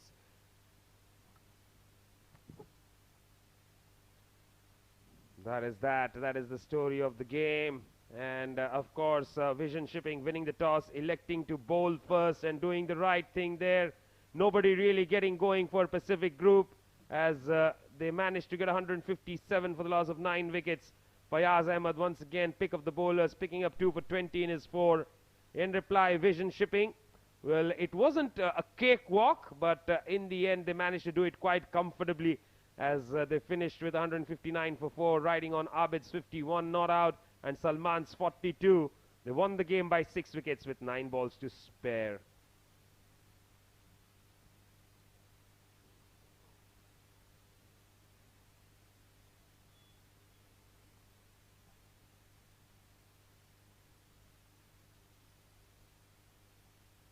So that is all we have for tonight, and of course the big presentation is coming through. It will be on its way soon, and we will be definitely looking forward to figure out who wins what awards. We'll dive into a short break. When we come back, we'll have Asim Sheikh with the final post-match presentation.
Check 1 2, check 1 2, check 1 2 3.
Good evening, ladies and gentlemen, and welcome to the post-match presentation of the SkyExchange.net CBFS T20 League Season 2, powered by FanCode. And before we begin, I would like to thank the Sharjah Cricket, all the administration that is behind this tournament and a successful edition of the CBFS T20. I would also like to thank all our sponsors that have supported the event. SkyExchange.net, our stream partner FanCode, our event partner TCM for bringing beautiful live pictures, our partner Arba Sports Services, associate sponsor rsouk.com, support sponsor Toyam Sports Limited, and our merchandise partner 7 Districts. We would like to now introduce to the distinguished guests who are here with us tonight, starting with Mr. Nasir Akram, member of Sharjah Cricket. Please welcome on the stage, sir.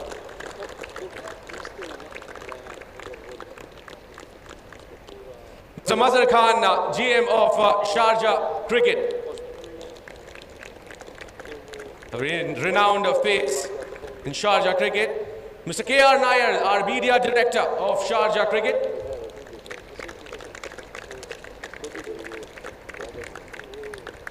And Mr. Mahmood Merchant, representative of Toyam Sports.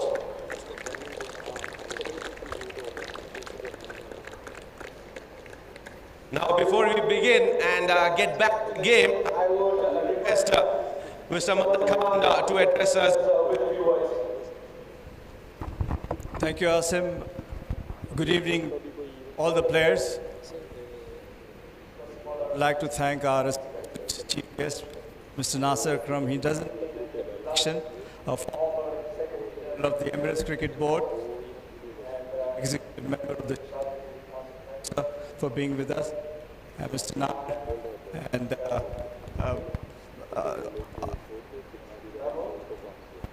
thank you very much for all the support people have given. First of all, I would like to congratulate you for a wonderful display, and commiserations to Pacific Group, very well played, and wish to also thank the match referees, the umpires, and without their support, we wouldn't have done this manner. I would like to thank the directors of Sharjah Cricket for their support, and I'm sure this is going to stop here. We'll be starting the S10, and there's a lot of cricket coming through, and we would like to wish all the players, it's an opportunity for you to perform here well and get on to the Emirates Cricket Board. And if you have seen, your colleagues have been playing that, and you are also getting opportunities to play franchise cricket. Good luck to you all, and thank you.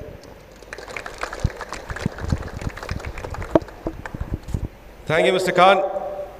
Now, before we move on to the post-match presentation, first of all, I would like to thank all the men that make this game happen on the ground. The groundsmen, the ground staff, the support staff who has actually stood out and given us this moments. I think they deserve a round of applause, a thankless job being done by them. Now I move on to another bunch of officials, I would say. They have been fantastic, being especially, when the games are being telecasted live. They've done a phenomenal job, starting with the match officials. And the souvenirs will be handed over by Mr. Mahmood Merchant, starting with the most senior within the circuit, Mr. Iftikhar Ali, the match referee.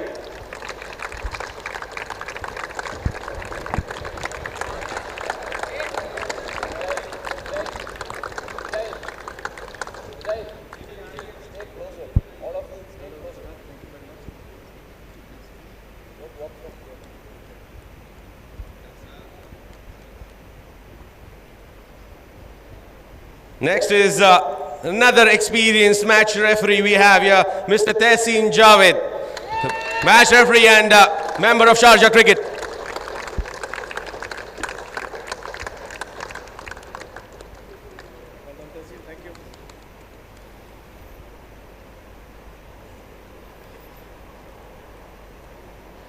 I'd request you to please stay back, Mr. Tehseen.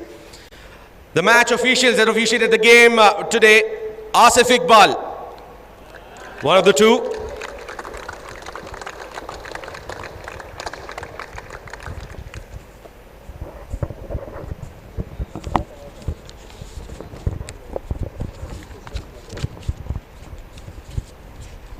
And Shamim Baby. Two of the experienced umpires of Sharjah cricket officiating the final game.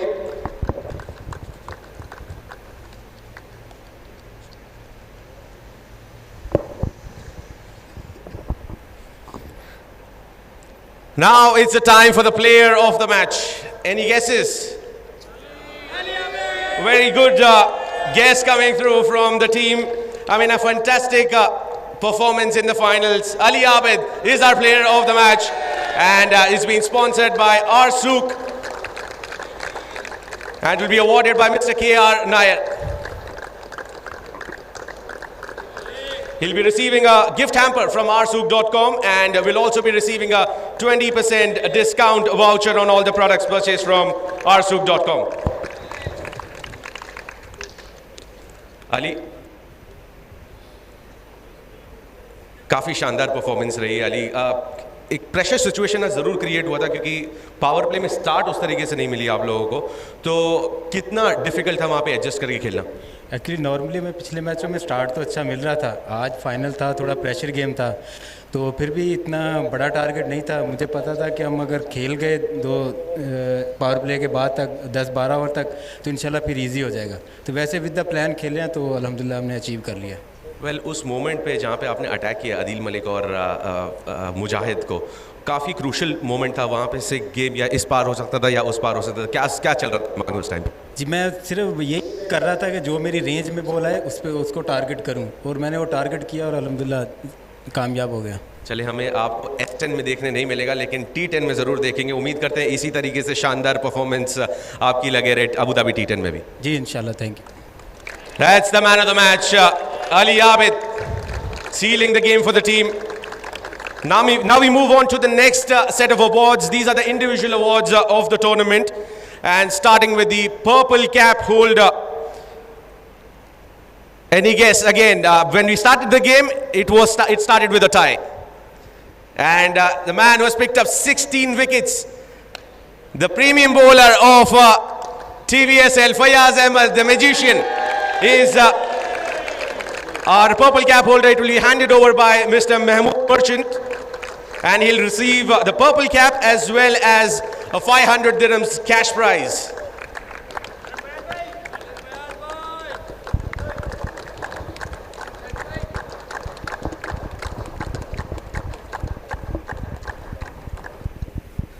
Fayaz भाई,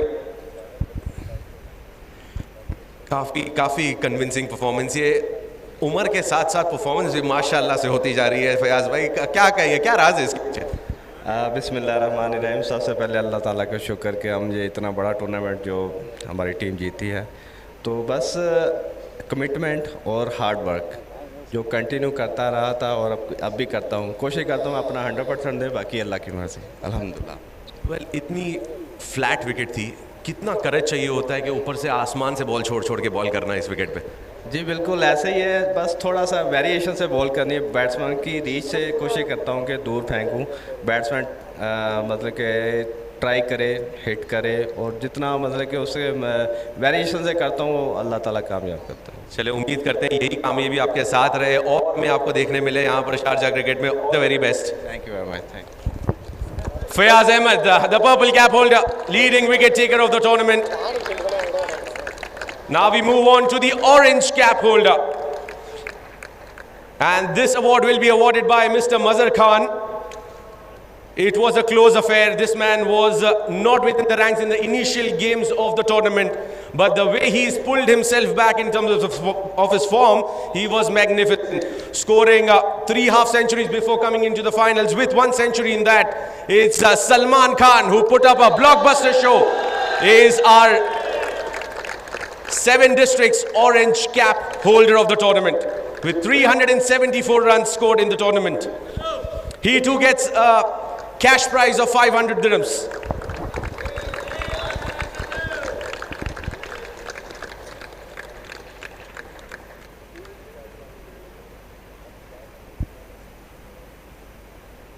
राशा सलमान राशा सलमान कुछ दिनों पहले आपसे discussion हुई थी कि chase को आप प्रेफर करते हैं, आज आपने साबित किया कि क्यों आप प्रेफर करते हैं। क्या माइंडसेट चल रहा था जब साकिब भाई की विकेट गिरी, नदीम क्या सोच के खेल रहे थे उस टाइम पे? बिस्मिल्लाहिर्रहमानिर्रहीम। सबसे पहले तो अपने टीम को कंग्रेचुलेशन बोलता हूँ। शुरू में आज मेरा उस तरह का दिन नहीं रहा जिस तरह सेमीफाइनल और उससे पहले गेम थे। शुरू में काफ़ी मैं स्ट्रगल कर रहा था आज, लेकिन मुझे ख़ुद पे यकीन था इंशाल्लाह मैं कवर कर लूँगा ये, और अल्हम्दुलिल्लाह वो कवर हो गया। जवाद भाई ने मुझे कहा था ये बात कि रमज़ान में आप जब आए थे, आखिरी के 2 मैचेस में आपने 50 किए थे, उसके बाद जिस तरीके से आपने कमबैक अपनी जगह जिस तरीके से आपने सबमिट, इसके पीछे आप किसको क्रेडिट देना चाहते हैं?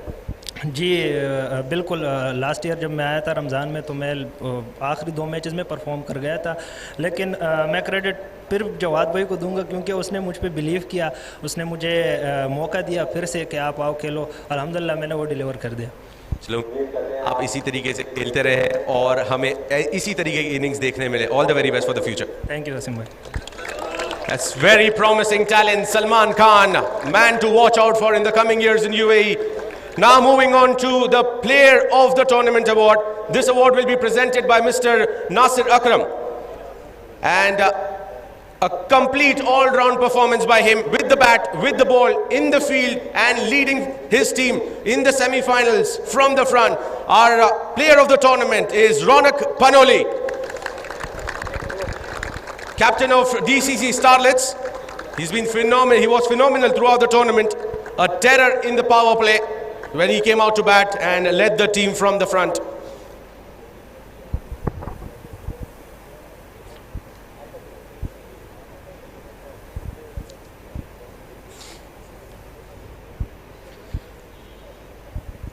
Ronak, how happy are you with getting this sort of an award? Firstly, I want to thank the Almighty, thank Dubai Cricket Council and also Sharjah Cricket Council and all the organizations involved conducting the tournament. I'm definitely very, very happy. It's been a roller coaster ride coming up here. Had lows, have had highs, but genuinely really happy with the way the tournament went. What has been that secret for you to come out of that really long bad patch and deliver so consistently for the team? It was just simplifying my game, just batting with a little bit of clarity, not taking too much pressure on myself and just keeping things simple. So when you keep things simple, then things just fall into perspective. Well, Nilansh Keswani was not playing with you guys, but you definitely, stepped into his shoes and tried to deliver with the ball as well. You were fantastic with the ball. Tell me, are you working on your bowling as well as much as you're working? Yeah, I do work on my bowling quite often. Just didn't bowl as much because, Nilansh was doing the job pretty well. But then, when the opportunity comes or if the vacancy is there, then I thought, I can come in and fill it. I think I did an all right job, but, obviously moving forward, I'd like to do it better. Well, amazing performance throughout the tournament. We hope that you continue with these runs and these wickets. Excellent stuff throughout the tournament. The very best. Thank you so much. That's Ronak Panoli, the captain of DCC Starlets, the player of the tournament. It's time to move into the final stage of the presentation ceremony. I would request the captain of Team Pacific Group, Jiju Janardhanan, to please come up on stage.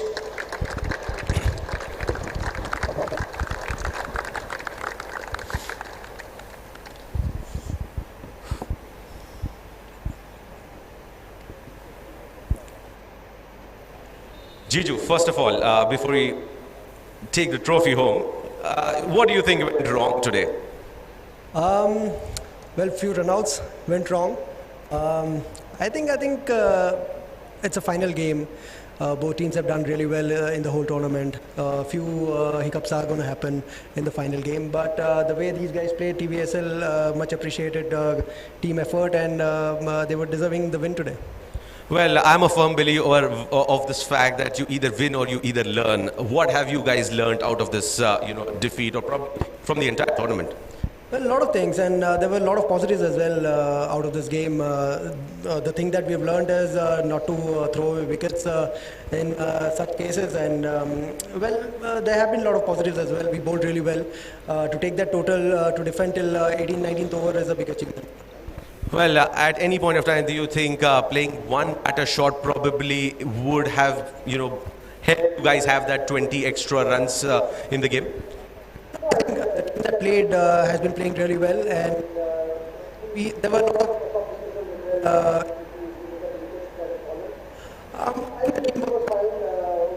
we didn't execute the way the opposition did today. Well, we hope that you guys come back really strong when you guys are playing in the S10, and for the rest of the tournament, already live for you guys as well. All the very best, and wish you and the entire team and the management all the very best. Thank you so much. Jiju, just hold on. I request Mr. Nasir Akram and Mahmood Merchant to please hand over the runners-up trophy and cash prize award here. Round of applause for the second best team of the tournament.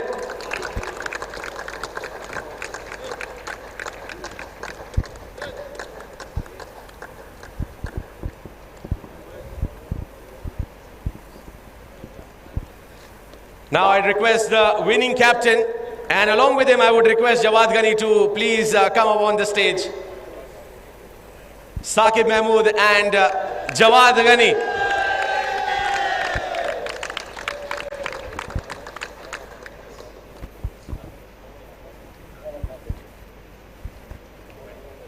Fantastic stuff, guys. Fantastic stuff. Now questions to each of you. How does it feel to back two competitive tournaments, two A-division tournaments, winning it and winning it convincing? Tell me about your feelings, Saqib. Shukran, alhamdulillah. That's it. Jawad bhai, it has been taken a lot of effort in order to pull everyone, around and, gel in the boys. Your role has been very crucial. It is pretty evident how you have managed the troops inside the ropes. He's been always repetitively telling me that you are the captain of the field. So how do you take that sort of a responsibility coming to you? Alhamdulillah, the boys are actually, they are very competitive, very helpful, and whatever you ask of them, they keep on doing it. And we are actually 14, 15 bunch of players. We do not have 20 players. We do not keep on changing. We play we play 12, 13 players in the whole tournament. So it's not that difficult. The roles are predefined, and it's there actually. Now, we've seen that TVSL was very, very strong of the batting, but you have bounced back in your bowling department, especially after Rohit coming into the side. You guys have been untouchable. What has been the secret? You guys practice or is it because of a lot of games you guys continue playing? What has been the secret? I think Saqib has been bowling very well. He has been the difference. Honestly, the previous tournament he was bowler of the tournament. Here he was about to be bowler of the tournament. He just missed by 1 wicket. So I think he has been the difference. Otherwise, instead of Rohit, Shahbaz was playing. He was bowling very well, and we were bowling very well as a unit. I don't remember anybody scoring 200 in the last two tournaments. So we have been bowling very well, but I think Saqib is the main difference in the bowling department. What was that turn in this tournament, especially for you guys? What is that moment that you guys push yourself back and believe that you guys can win? Actually, all the way we have played well. We lost one game, and that was a game we should have won, actually. So, and previous tournament, 50 overs, we lost the match, and I was very upset, actually. I thought we would win that tournament as well. Our team was very strong. We couldn't finish it, so I told the boys we need to win this one, whatever. Look at our team, and we are not winning. It's not worth it.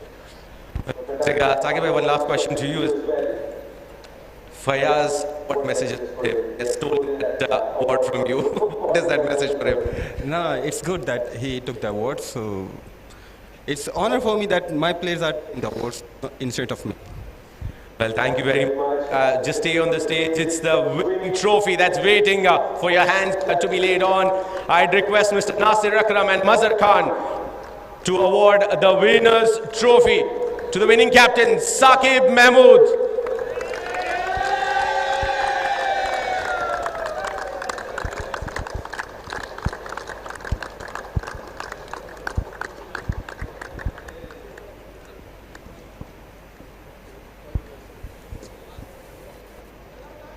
Guys, the stage is all yours. Enjoy. Thank you, ladies and gentlemen, for joining us for the yet another exciting CBFS T20 season 2022, brought to you by SkyExchange.net and FanCode. It has come to a successful completion, but that's not the end. We are just moments away, a few days away from witnessing the S10 edition of the CBFS 10 over edition format that begins from 18th of November. Matches will be live, and that will be a cracker of a competition. Stay tuned for that as well. But meanwhile, the stage belongs to TVSL, as the boys will be celebrating with our distinguished guests.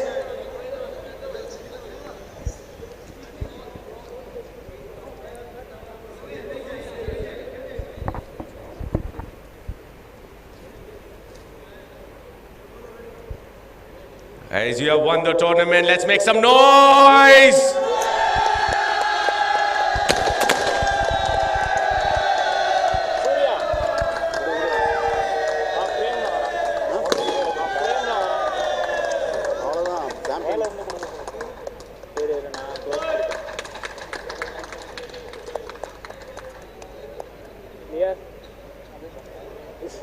Requesting the players to go on the stage.